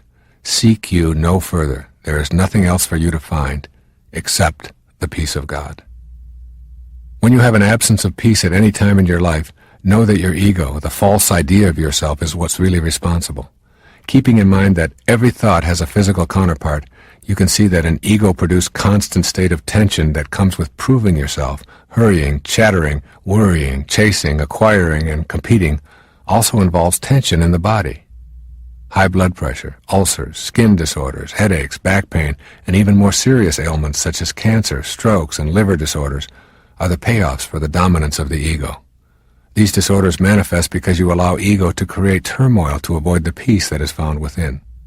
This awareness of the ego's program should help as you move toward restraining ego and getting to know your higher self. The ego, that false idea that we all have of ourselves, wants to maintain this persistent state of inner confrontation for some very solid reasons. When you understand your ego, you are much more apt to work at restraining it. When you know why your ego behaves as it does, you will then be able to make the adjustments necessary for your higher self to have a greater influence in your life. Here are some of the most obvious reasons why your ego keeps you in this state of turmoil rather than peace. Most important, your ego has been with you since childhood. It has been nurtured by almost everyone you've ever known. Generations of those nurturers have also been dominated by their egos. Your ego wants to survive. If it can keep you in a state of inner turmoil, it will block you from knowing your spiritual self. From the ego's perspective, God is a huge threat, so it will do all that it can to keep you from experiencing that inner peacefulness where God's voice is so beautifully clear. Your ego does not want you to change. The idea of yourself as self-important and special nourishes ego, keeping it healthy and operating at full strength. Even though ego itself is an illusion, just a false idea that you carry around with you, it behaves as if it really had a life of its own. Your ego will make every effort to convince you that you do not need to change. In fact, if you're asking yourself why you shouldn't feel special, you are listening to it right now. These are the kinds of thoughts that have kept you from making the changes leading to inner peace. The ego thrives on fear. When you are afraid, you are at the mercy of the ego. Fear will drive you to behave in ways that undermine your sacred self. Your higher self tells you that there is nothing to fear, that love is the answer to everything, and that God is what love is all about. Your loving presence assures you that you do not need to feel guilty or fearful, and that if you do, it will subside when you experience inner peace. When you experience love within, you have no guilt and no fear. You know that everything you are experiencing is in order, including your woes, which are your greatest teachers, and the death of your body, which is ordained for all the world of the manifest. You know that death is a reward, not a punishment. Therefore you have nothing to fear unless you listen to your ego encouraging fear and dismissing God. Your ego wants you to be on the move, looking for more things to consume and more possessions to own. The more you are on the move in your life, the less time you will have for knowing your spiritual base. Ego cheers you on to stay busy, to keep moving, and to avoid the inner quest where your ego faces restraint. Your ego wants you to face outward. It wants you to continue facing the wrong way so that you cannot experience the presence of God in your life. By facing away rather than inward, you ensure the strong presence of your ego forever. The consequences are that you will continually feel the pressure to compare yourself with others, the need to defeat others in order to feel powerful or even worthwhile, to have more and better toys, to accumulate more trophies. All of this facing outward is the work of the ego. When you refuse to listen, it shouts that you must be upset when others get ahead of you, that you are worthless when you lose, that being number one is more important than anything, that to settle for less is to admit to being a loser. All of these beliefs are deeply ingrained within you. It is very difficult for you to even imagine not having them because the work of your ego and the egos of so many others have been working overtime, convincing you that this is the only way to be. Facing outward brings about a sense of inner conflict and agitation that keeps you pursuing the gold stars that the ego offers. These are a few of the more obvious payoffs your ego uses to keep you in a confrontational rather than a peaceful mood. I have provided some alternatives to the persuasive tactics of your ego. Keep in mind that you can restrain this ego simply by the power of your own will. All it takes is a determination to live by the dictates of your higher self and a willingness to act on that determination rather than succumb to the easier path of the ego. Here are a few ideas for putting peace in your life permanently. Thinking of yourself as a peaceful person is the first step, but it is only the first step. The thought must translate into action in order for you to know peace. Work at curbing your inclination to create confrontation and disruption in the lives of others. A simple practice of pausing and asking yourself whether your ego, which loves turmoil, or your higher self, which loves peace, is about to act. That pause will help you to send out a peaceful response even in situations where you are feeling impatient or misunderstood.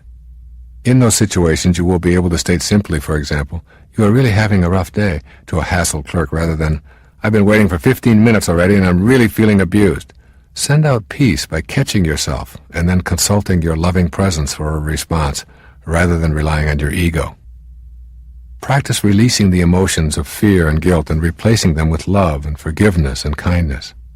Release the guilt by forgiving yourself and vowing to avoid that kind of conduct in the future. You do not need the guilt unless you're going to allow your ego to continue its dominance over your life forever. For example, make a list of all the things that keep you from loving yourself. Your list might include being overweight and jealous or nervous or addicted or incompetent or uncoordinated. Then, regardless of how much effort it takes, reverse your mental sentences and state that you love yourself while being fat, while being addicted, and so on. This will help you to feel peaceful about the choices you've made and to realize that you are not that body or those desires. You are the invisible chooser. As you become more peaceful with the chooser, you will begin to replace the unhealthy choice in a spirit of love. Examine everything that offends you and see if you can get your ego out of the picture. If hunger and starvation in the world offend you, try shifting to a new awareness. Somehow, in some way that I do not comprehend, these things occur in divine order, and so too does my desire to change it exist in divine order. Shed what offends you and act on your desire to make corrections. There will then be no need to fight. Similarly, if you find someone else's behavior offensive, you are interpreting that behavior from your own self-absorbed position, which is that they shouldn't act the way they do. You choose to be offended, hurt, or angry by their behavior. But they are acting the way they are. Your being offended is your ego talking to you to keep you anxious and upset. If you don't take it personally, and if you see the behavior for what it is, you can work to eradicate the evils of the world unimpeded by your ego's encouragement to be offended. Keep in mind that grievances bring turmoil while communication brings peace. If you want peace in your life, rid yourself of your grievances. The way to shed these grievances is to let go of your own self-absorption and to practice forgiveness rather than revenge. As you let go, you will feel a sense of peace overtaking you. If you are angry towards someone in your life, no matter how difficult you may find it, work at communicating with that person about your aggrieved feelings. Your embarrassment or inner anguish over being wronged is just what your ego wants you to experience, since it will keep you away from your sacred quest and keep you in the clutches of your anxiety-loving ego. Keep this little sentence ready to consult. Judgment and peace are antithetical. A Course in Miracles says the strain of constant judgment is virtually intolerable. It is curious that an ability so debilitating would be so deeply cherished. You must make a daily effort to look upon others without condemnation. Every judgment takes you away from your goal of peace. Your ego loves your judgments because with them you remain in a constant state of anguish and remorse. Keep in mind that you do not define anyone with your judgment. You only define yourself as someone who needs to judge. Judging others with condemnation removes the possibility of your experiencing love. If you can practice just being still rather than condemning, you will get to the bliss I am talking about. You do not have to pretend that you love something that you loathe. Just get still and let the judgments subside. Peace is not found in being right or being hurt or being angry.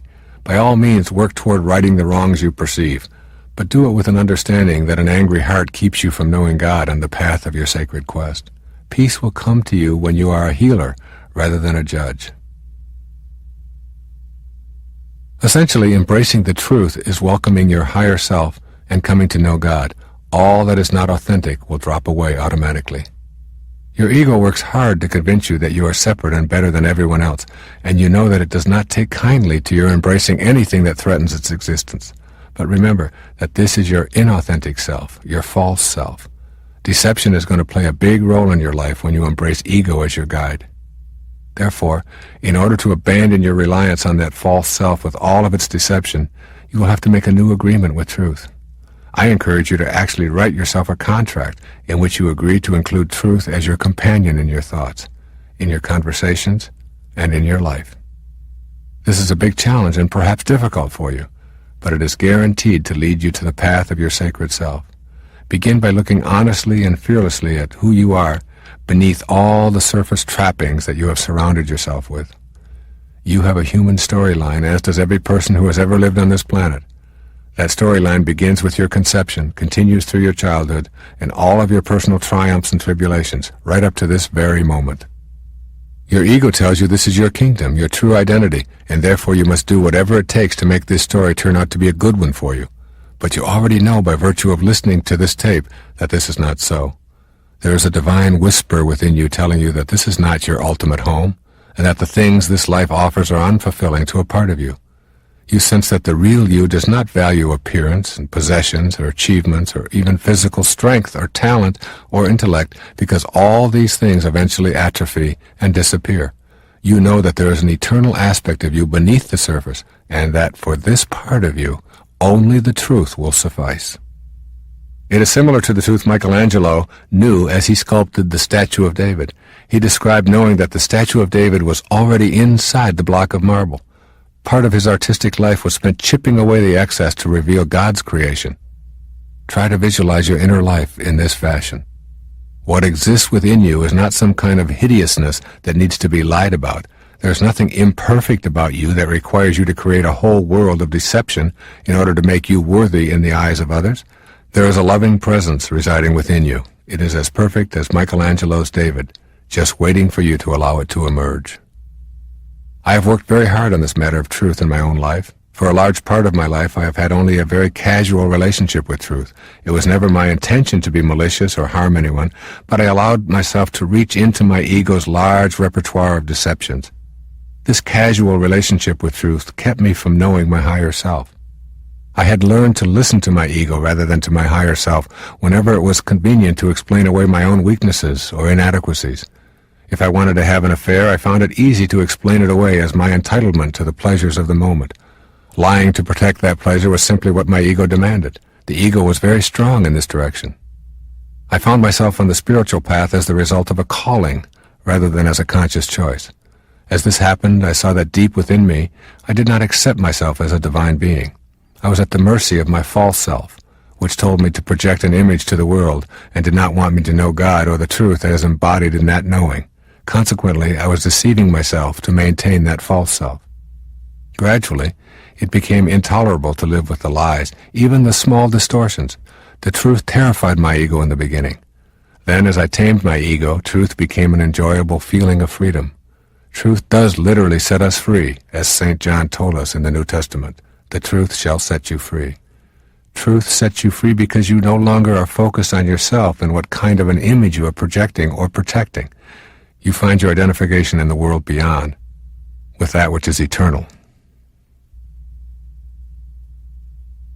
We see and hear lies all the time. The media is filled with advertising claiming all manner of things that have nothing to do with reality.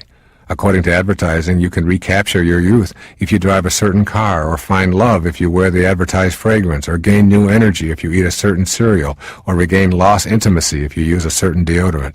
Our government promotes its policies with lies and spends money it doesn't have. Legislators tell us that we cannot have health care because we cannot afford it, yet they legislate themselves comprehensive care. We are supposed to believe that there is no money available to assist the poor and ill, yet we eagerly finance wars in faraway places. We've all become used to lies. You may have even convinced yourself that to tell lies is a worthwhile activity. When you adopt distortion and deception, the problem is that you'll always need more of the same to keep covering your tracks. The same is true for our society. Ultimately, as we move toward a more spiritual base, the lies will decrease, both in our culture and in our personal lives. At first, when you discontinue lying, it stings. It's like a new remedy on an old open wound. Your willingness to think, feel, and act truthfully will expose some warts. The warts are you. The mistakes are you. They are not unique, and they do not say anything ugly about you. The sting and the discomfort will be soothed as you let go of the need to deceive. As you gain this self-awareness, you also grow in the awareness of not being your physical body. You no longer need to project anything other than your peaceful divineness to friends, family, and even strangers. You've made the transition from phony to real in a holy instant. You recognize your inner sanctity and are willing to forgive yourself for any and all mistakes now viewed as lessons. You have moved to truth. The inner knowing that you no longer have to lie or distort anything for the sake of the approval of others or to elevate yourself in others' eyes is the freedom that truth brings. The way I figure it, that if Saul of Tarsus, a murdering thief, can be transformed in a moment of holy insight and become the apostle St. Paul simply by letting in the truth and living it, so can Wayne Dyer admit to his mistakes of the ego and live the truth, and so can you. As Thomas Merton put it, we must be true inside to ourselves before we can know a truth that is outside of us. Moving from phony to real is first being true inside and then experiencing the truth of living it. As you begin to live these truths, you not only turn your own world around, you also affect the transformation of the world around you. The truth not only sets you free, but it will set the world free as well.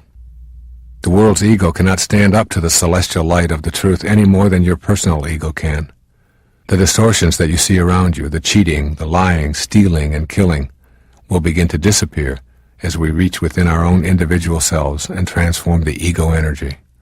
Here are some suggestions for ridding yourself of deception and embracing truth full time. Make an inner commitment to establish a new relationship with truth. The way to make this happen is to catch yourself when you're exaggerating or deceiving anyone, including yourself. Then silently tell yourself that you are about to puff yourself up by overstating the truth. Decide to simply relate exactly what happened, no more, no less, and see how that feels. You will discover as you catch yourself immediately before the lie that you are consulting your higher self, which flourishes in truth instead of giving in to ego demands to be false. You will enjoy a deeper, richer experience of life that feels refreshing compared with the phony presentation of yourself seeking approval. Be on the alert for inner dialogues that dwell on your accomplishments rather than the path of purpose. Recently, I remember giving a speech to a large group of radio broadcasters and was very pleased with my performance. After the lecture, as I was jogging, I was reliving the lecture experience. At the very moment that I was seeing in my mind's eye the crowd getting to its feet and applauding, I turned a corner and smacked my elbow into a wall so hard that it sent a sharp pain through my arm that lasted for several weeks. Every time I felt that pain, I was reminded to get my ego out of the way and stop focusing on myself. I was reminded of my purpose and my service and not to get caught up in the applause.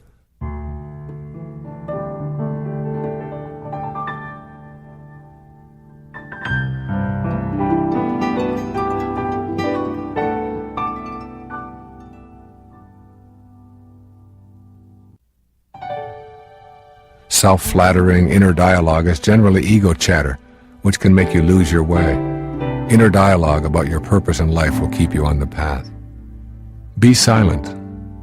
When you are unsure about whether to tell the truth or distort because you feel that the truth will be more painful than it is worth, then do and say nothing. You are not obliged to anyone to reveal every detail of your life. You have the right to remain silent and learn your lesson in that silence. Develop a personal truth that is unassailable from outside forces. Simply declare your own agreement to practice truth and to be independent of the good opinion of others.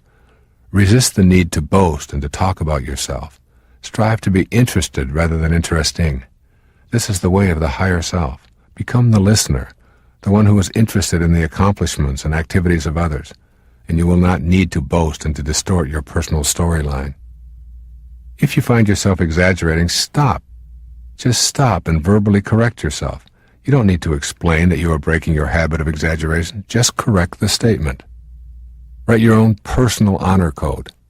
In your words, describe your intention to make truth the way of your thoughts and actions by suspending your need to deceive yourself and others. Then internalize your code of honor by reading or reciting it to yourself on some regular basis. You will eventually radiate your inner spirituality and you will have discovered a blissful way of being in this physical plane. Know that being credited is unimportant. Remind yourself that when you're fulfilling your life's mission, credit and accolades are unimportant. The irony here is that the more you seek approval, the less you receive. No one really approves of an approval seeker. Letting go of the need for approval leaves you open to embrace the truth. The Sufi poet Rumi's words sum up this subject of truth versus deception. When you eventually see through the veils to how things really are, you will keep saying again and again, "This is certainly not like we thought it was." It will be more than you ever might have imagined when your ego was leading you away from the way of your sacred self. You may believe that the opposite of love is hate. I do not see these two emotions as opposites. In fact, love and hate are often closely aligned. To me, the opposite of love is fear. When you have fear, you do not have love. Ego uses fear as a way to keep authentic love out of your life. When love is not present in your life, you have succumbed to ego and allowed fear in where love could be. You have allowed ego to replace God. Learning to experience authentic love means abandoning ego's insistence that you have much to fear and that you are in an unfriendly world. This begins with an assessment of your reluctance to embrace love. If you are not experiencing love in your life right now, it is because you are, in some way, afraid. You need to examine your fears with honesty and with love. When you do, you will transform your fears into love. You will open up a space within you that can only be occupied by love. In this space you are on purpose, walking the way of the sacred self. But first, you must see how you substitute fear for love. Your ego steadfastly promotes fear because it fears authentic love itself. This false self helps you convince yourself that you are in some way incomplete. That is the source of all fear. Afraid of having your emptiness, your incompleteness exposed, you expend a lot of energy creating a false image of happiness. The fear about exposing the emptiness keeps you seeking relationships that ego tells you will satisfy the longing within you. What happens is that you enter a relationship starved for the love that is your higher self. Your inner hunger is masked, pretending to be something else. No wonder so many people repeatedly think they have found love and repeatedly declare they've lost it. How different it is when you can notice the inner emptiness and think, what's not to like? This longing is part of being human and knowing love. Then you will let ego know that fear is not your choice. Love is your choice. Just imagine how our system might be if people knew they were already complete. What would you need to purchase? What would you need to have to own? Who would you have to impress? Who would you need to have on your arm? The answers give you an idea of how much we rely on the fear that we are incomplete and unacceptable as we are, and how unaware we are of our divine connection. The fear that is a substitute for love is simply a fear of being unacceptable. Virtually all fears can be traced directly back to self-esteem. If you love yourself, you will be able to transform your fears with love rather than allow them to direct your life. If you have an inner feeling of being complete and whole, knowing the loving presence that is there, then fear becomes a loving invitation to know more or to change something in your life. Fear will no longer threaten you as it did when you were unacquainted with your higher self. The inability to rely on the love that is our very essence shows up in many forms. Your ego wants you to believe that you are unacceptable and will gleefully assist you in creating an image to prove that it is so. Manifestations like obesity and personal slovenliness and eating disorders often are the fear-based projection of yourself. Ego can influence you to shun all efforts to be loved by others by refusing to allow the risk of an intimate encounter or the development of an intimate relationship. Ego often makes you selfishly pursue your own goals at others' expenses. You engage in perpetual conversation about yourself. We often use economic, social, and other types of excuses to defend behavior that does not extend love. For instance, you might excuse unloving or inconsiderate behavior because it's only my job, or because everyone else does it. Expressions of disgust or rudeness towards others are based on ego. They are heard in stores, on freeways, in offices, at airports, in restaurants, any place you are in your daily life. These are some of the common expressions of a fear-based ego struggling to keep you away from the experience of love that is your true essence. Before you begin to change these behaviors and thought patterns, you need to examine the payoffs. What is some part of you receiving as a payoff for listening intently to ego? Your ego works for its living. Its payoff is not money, but just in keeping alive. Your ego is not open to making contact with God because it would be immediately put out of business. Your ego is in direct conflict with your true purpose for being there. You are here to give and receive love. Your ego protects you from that vision by keeping you in a belief system that declares you are separate and special. By hanging on to the fears of your insufficiency, you can avoid taking any risks. As long as you have self-doubt and all of its attendant fears, you are guaranteed to stay in servitude to your false self. Your ego thrives on guilt. Your higher self knows that you should forgive yourself, learn from mistakes, and release feelings of fear and anxiety. But ego hands you guilt so that it will thrive. Guilt is the inner fear that you should pay a price for any and all mistakes you have committed in your life. Thus the ego convinces you that you must feel guilty, and it keeps you removed from your true spirit. Your ego doesn't reject love. The polite background ego voice whispers that love is a high ideal, but one that is loaded with danger. It warns you to not give too much love because you may be taken advantage of. Because you are so special, it tells you others want to take advantage of you. Ego promotes inauthentic love. In your relationships with others, your ego convinces you that your partner is just what you need to fill the emptiness within you. This is a great ruse that will forever keep you from knowing love and peace. Make a copy of this passage from Walt Whitman's Leaves of Grass. Tape it to your mirror and read it every morning. It will help stimulate the inner opening to the love you seek and dissolve fears if you are willing to do what the poet suggests. He says, "I exist as I am, that is enough. If no other in the world be aware, I sit content. And if each and all be aware, I sit content. One world is aware, and by far the largest to me, and that is myself. And whether I come to my own today or in 10,000 or 10 million years, I can cheerfully take it now, or with equal cheerfulness, I can wait." Remind yourself that God created you in perfect love, that is changeless and eternal.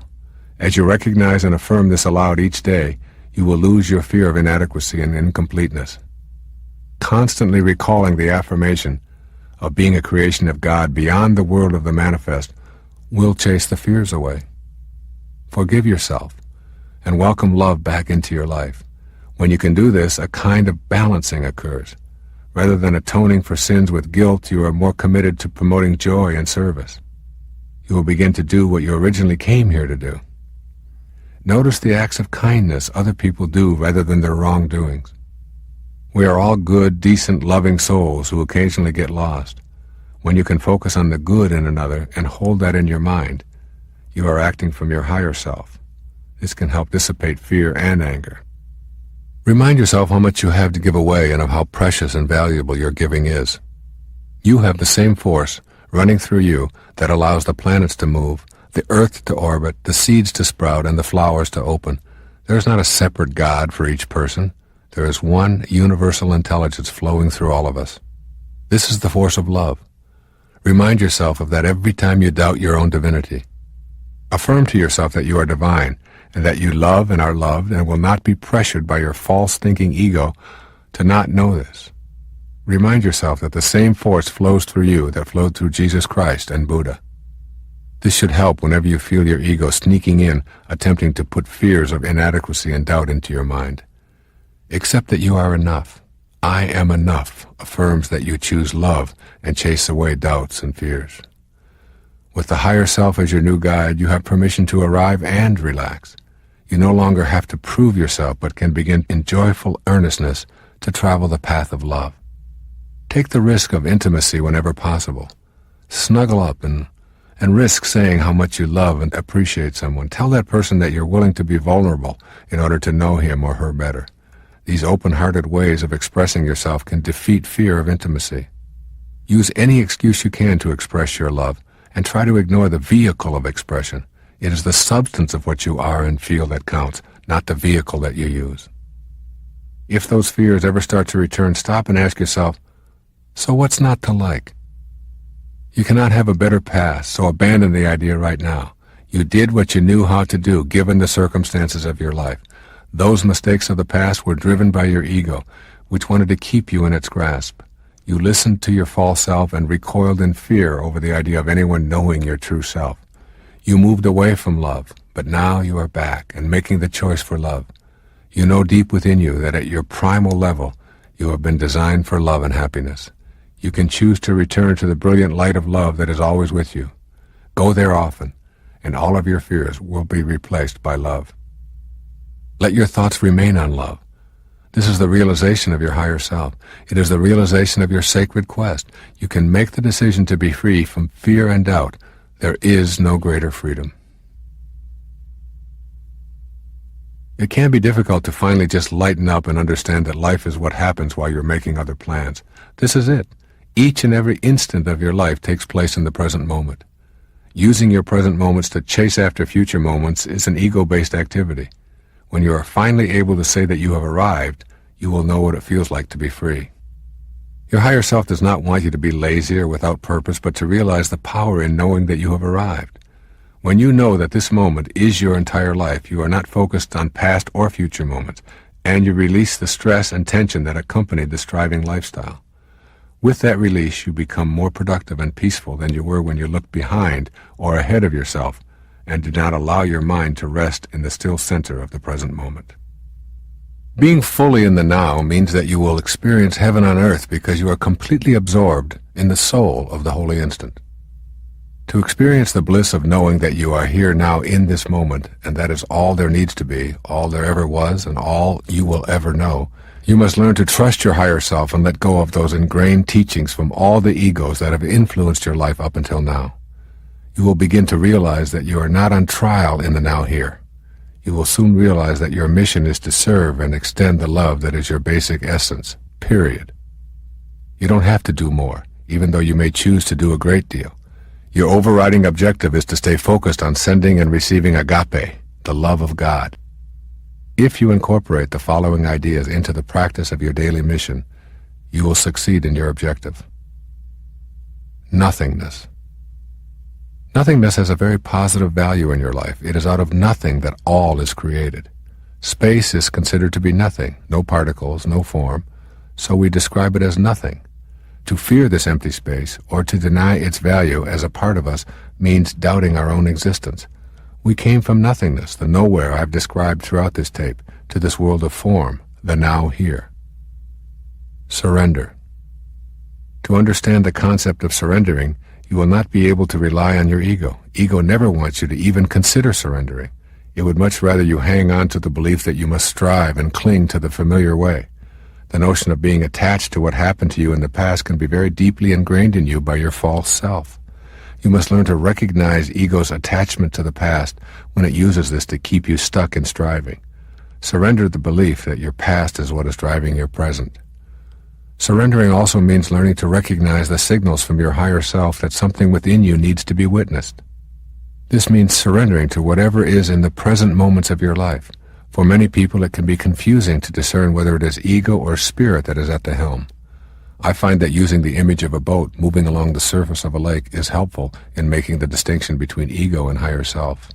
I visualize the wake of the boat as a symbol of the past. The wake is not driving the boat, it is merely the trail that is being left behind by the present moment movements of my boat image. What drives the boat is the energy generated in the now. I do not credit or blame the past for the boat's present state of arriving in this spot on the lake. That past cannot drive you in this now, and that past needn't be held responsible for the boat's problems. Practice surrendering by creating a new agreement with now. Agree to know that your past is a trail of present moments that are all left behind, and at the same time, know that if you are having difficulty in this present moment, you will surrender to that reality.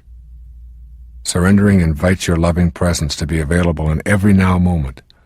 What a pleasure each moment can then be, even the last moment. Acceptance. Once when I was asked to define enlightenment, the best I could come up with was the quiet acceptance of what is. I believe that truly enlightened beings are those who refuse to allow themselves to be distressed over things that simply are the way they are. To arrive rather than to strive means applying the wisdom of Reinhold Niebuhr's so-called serenity prayer.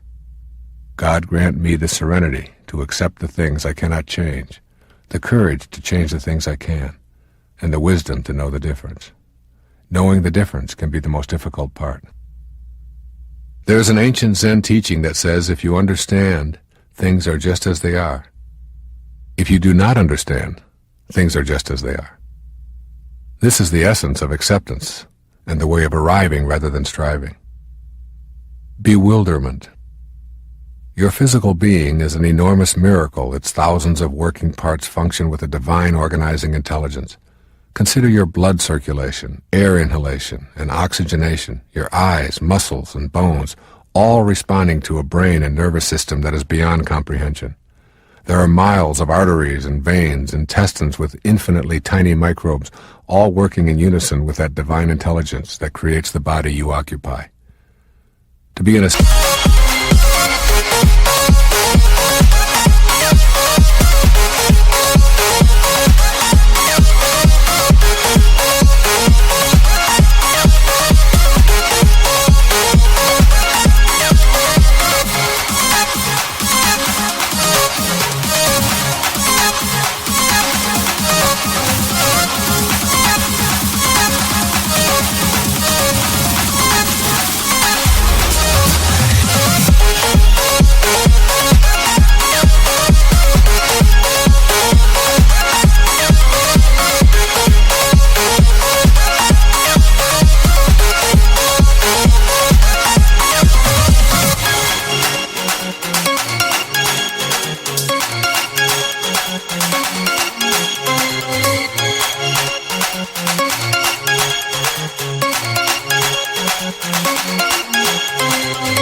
state of bewilderment, stop and behold the wonder of you. Allow yourself to enjoy the bewilderment and awe of who and what you are. There is the miraculous machine that houses you, and there is the incomprehensible mystery of the ghost in the machine that is your mind and soul observing all. Patience. Our loving presence offers us the infinite patience that originates with God. It has taken me over 50 years to know many of the concepts I have talked about on this tape. God has been patient. I have done things in my life that today make me shudder in contempt, yet God somehow stuck it out with me, patiently seeing the potential for something grander. I have stolen and shoplifted in my earlier days, lied all too frequently, been promiscuous and unfaithful, used substances, and through all this and much, much more, God showed me her infinite patience. The stories of the lives of St. Paul and St. Francis of Assisi describe the same kind of patience. This infinite patience is available to you at all moments. Regardless of where you have been, how you have lived, or how much you have relied upon your false self, God's infinite patience is ever present. One of the great teachers in my life was Paramahansa Yogananda, a man who came out of India to teach the ways of the higher self to the people of the West. I've read many of his speeches and have found great comfort in his writings as well as reading about his life. I offer you one of my favorite sayings to ponder as you move toward an awareness of arriving rather than striving. Seek spiritual riches within, he reminds us. What you are is much greater than anyone or anything else you have ever yearned for. That is the voice of your higher self reminding you to quietly accept yourself and turn off the yearning. You are never going to get it all. You are it all already. Your higher self wants you to be at peace. Your ego wants to keep you in a state of turmoil in order to maintain its mastery and control over your life. You've probably listened to your ego most of your life. The result of listening to ego is that most of us allow ego to talk us into choosing dominance rather than tolerance as our style of interacting with life. Making the change from dominance to tolerance requires disciplining ego and listening to your sacred self. I'm speaking from personal experience in this matter, and it is one of the toughest assignments my higher self has presented me with. I have spent many years being dominated by my ego, and I have unwittingly made dominance and judgment rather than tolerance a cornerstone of my relating. My suggestions are all from my personal experience of transcending my ego-driven instincts. Making the transition from dominance to tolerance is especially difficult because the desire for ego satisfaction is so strong. To move toward the tolerance that your higher self encourages and away from your ego-driven need to control and judge, you will want to examine the qualities that sustain a tolerant approach to life. To become more tolerant and less controlled by your false self, start practicing being satisfied with what is. If someone you love acts meekly towards you, your ego wants that person to be more assertive. If that person is assertive, your ego then decides to dislike assertiveness. If you eat too much, you start thinking about how nice it would be to be thinner. If you go on a diet, and all of your thoughts then will be about food. If you stay at home for a long period, your ego starts telling you how nice it is to travel. Go on the road, and you start thinking about how nice it would be to stay home. You're in a relationship and begin to imagine it would be nicer to be uninvolved. You're not in a relationship, and you start wanting to be in one. Your children are running around the house, and you start thinking about escaping. You aren't at home, and your ego starts having you think about nothing but your children. If you identify with this kind of inner dialogue, rest assured that ego has temporarily separated you from your sacred self. In its ongoing program to convince you of your separateness, it needs to separate you from oneness with the center of your being. Then it can keep you in that state of trying to dominate and control others as a way of trying to achieve your inner balance and bliss. Trouble is, you cannot get there if you are separated from the awareness of your higher self. As you begin listening to your higher self in quiet and contemplative moments, you begin relaxing and taking the pressure off. You stop the false thinking that everyone in your life needs to be dominated or controlled by you, or that others must live up to your expectations for you to be happy. People are the way they are, and your need to dominate or change them in any way is the edict of your false self. Your ego is, as usual, trying to convince you of your separateness. It also doesn't want you to catch on to how it is controlling your life, so it convinces you that if you don't dominate others, they will get the best of you.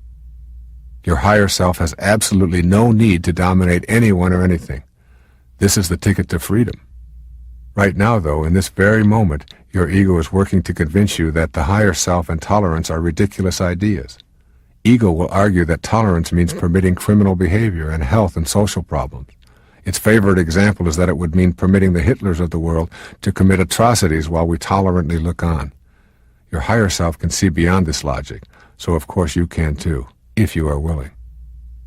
When Mother Teresa was asked if she would march against the war in Vietnam, she replied, "No, but if you have a march for peace, I'll be there." When you become peaceful within, that is what you will have to give away. When you are dominated by your ego, you dominate others. If there is no inner harmony, there is no outer harmony. Ego needs the illusion of enemies in order to control you. When you are controlling others, it is because you have permitted ego to be in control. The paradox here is that you will affect the world in the ways that you wish when you cease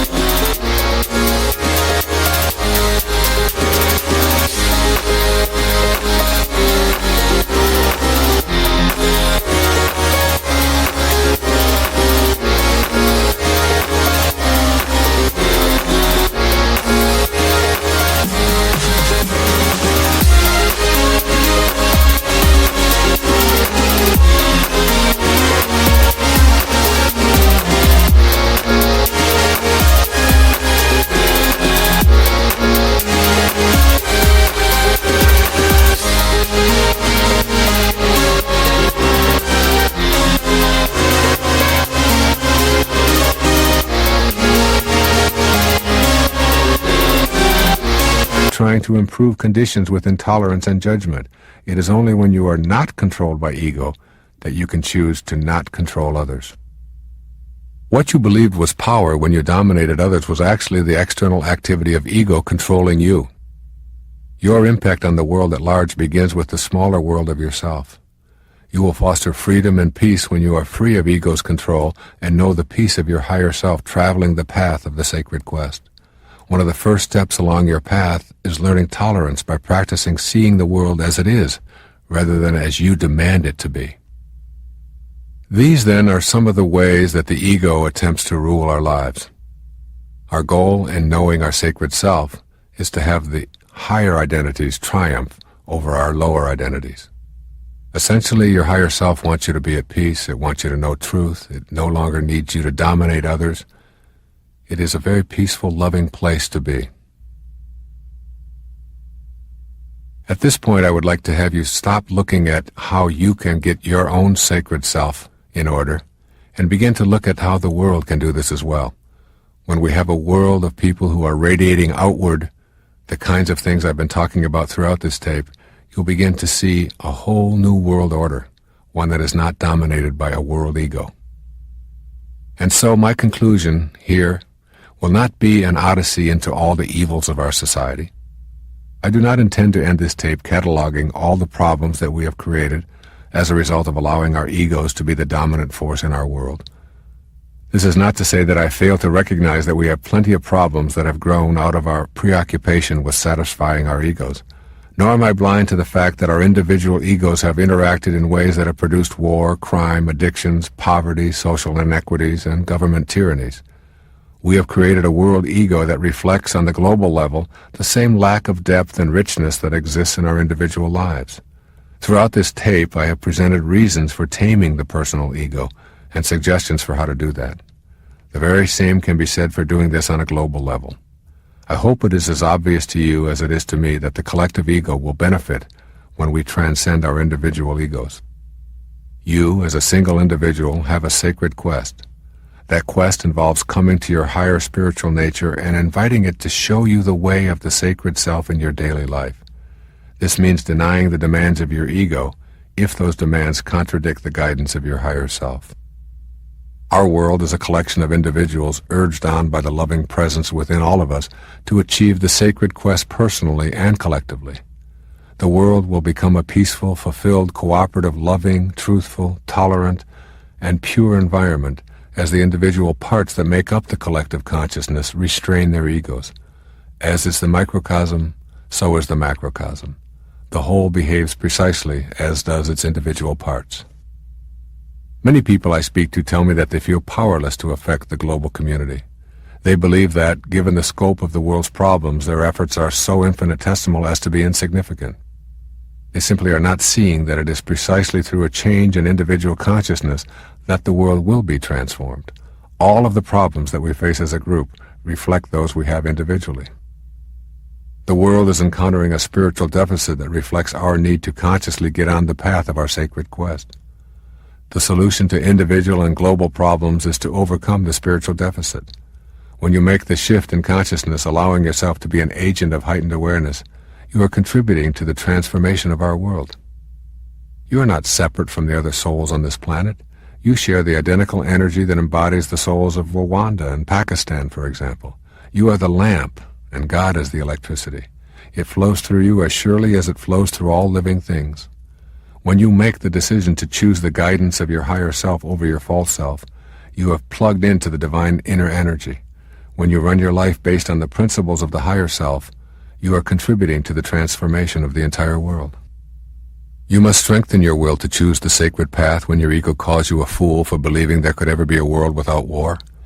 If your ego can convince you, you will become part of the collective ego's falseness. Individuals who choose ego propaganda are individuals who will build more bombs and manufacture more weapons.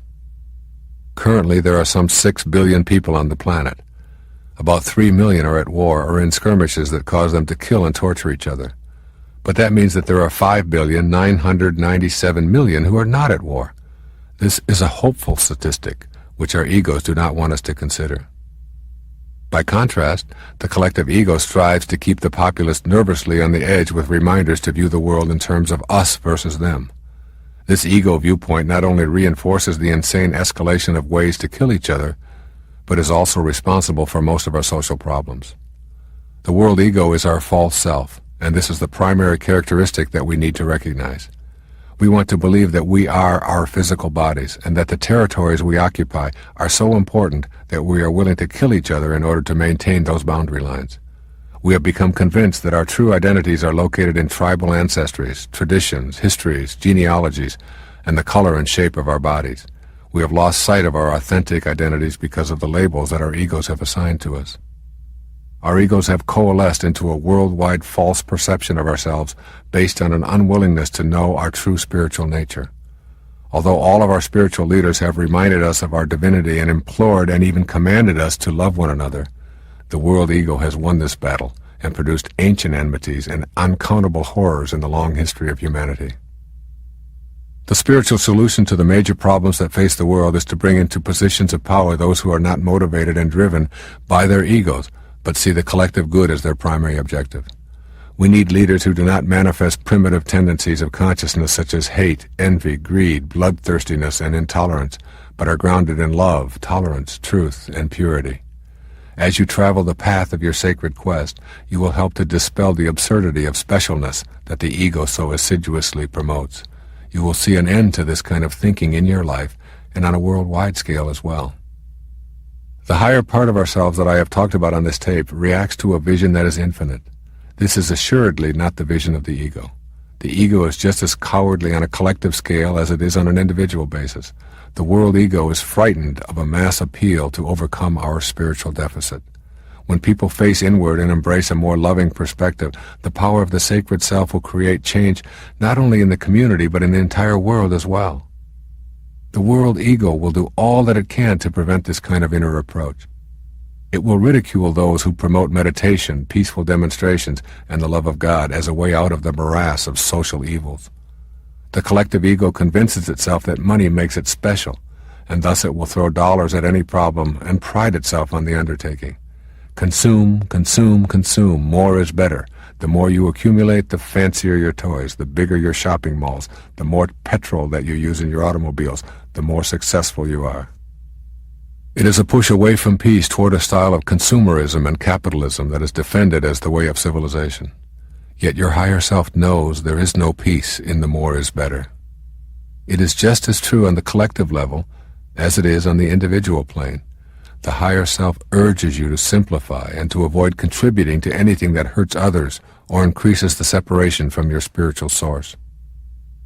As you listen more closely to your sacred self and transcend your ego, so too will the world ego be shifted away from power, control, and money, back to the basic virtues of higher awareness, back to peace, beauty, love, purity, tolerance, patience, and compassion. This does not mean that the benefits of technology cannot be enjoyed. It means that the ego will not be the motivating force in our lives. What we truly are as a people is a force that craves peace and simplicity. We want that deeper awareness that comes with the sanity of the higher self. It is insane to continue believing that we are a collection of tribes, each with a separate identity and a special mission. It is insane to believe that anyone who does not fit into our particular tribal mentality is a potential enemy. We know that there is not a separate God for each of us, or even for each of our tribes. We know that there is a universal divine intelligence that flows through all of us, and in that sacred space within us, we are all one and the same. We know that the best within us is love, kindness, and compassion. Yet our egos, both individually and collectively, have campaigned long and hard to promote a false idea. How sane is it for people to be killing each other over disputes that ancient egos created long before we arrived? How sane is it for us to believe that some of us deserve to eat the food that God provides, and that others do not deserve it by virtue of their geographic location? How sane is it for us to pump up our youth with the philosophy of the free ride by leading them to believe that if they want something, they deserve it? How sane is it to show our children pictures of violence as entertainment and allow them to adopt the ego belief that it is human nature to hurt others as a way to defend a right to be special and separate? As our higher selves begin to triumph over ego in the daily decision-making of our lives, we will truly be making progress on the path of the sacred quest for all of humanity. You must banish all doubt about your ability to facilitate such a quest and begin to know that you are both the microcosm and the macrocosm. There is a universe within you, a unified field of all possibilities that you can reach as you become the compassionate witness. Be silent. Shut down the inner dialogue. Most important, transcend the false self that we call the ego. That is when the healing will begin to occur. The world ego is destined to be restrained as more individuals look within and consult the higher part of themselves. The doubts are vanishing, and the spiritual revolution is well underway. Moving toward an egoless world is not some far-fetched idea, any more than the disintegration of the Iron Curtain was a far-fetched idea. To those who heard such talk a few years before it happened, it did indeed seem absurd, but ideas, thoughts, and inner knowings are powerful instruments for the disintegration of the false self. One of the simplest and most powerful ways of doing this is taught by Eknath Eswaran. Writing in his book Meditation, he advises us to spend 30 minutes every morning in meditation repeating the prayer of St. Francis. In saying this prayer, we both transcend the ego and invite the sacred self to guide us through the day. I invite you to join me in this daily prayer as we share the path of the sacred quest. The prayer of St. Francis goes like this. Lord, make me an instrument of thy peace. Where there is hatred, let me sow love. Where there is injury, pardon. Where there is doubt, faith. Where there is despair, hope. Where there is darkness, light. Where there is sadness, joy. O divine Master, grant that I may not so much seek to be consoled as to console, to be understood as to understand, to be loved as to love. For it is in giving that we receive. It is in pardoning that we are pardoned. It is in dying to self that we are born to eternal life. If you have the same knowing about your world, dramatic changes will take place as we collectively put to use the greatest force in the universe, the force of love. It seems only fitting to quote my spiritual teacher, Nisargadatta Maharaj, as I close this tape. He reminds us of the simplicity of creating a society that is based on spiritual principles. He puts it this way. My stand is clear. Produce to distribute. Feed before you eat. Give before you take. Think of others before you think of yourself. Only a selfless society based on sharing can be stable and happy. This is the only practical solution. If you do not want it, then fight. I want it. I encourage you to do the same. God bless you, and thank you for listening.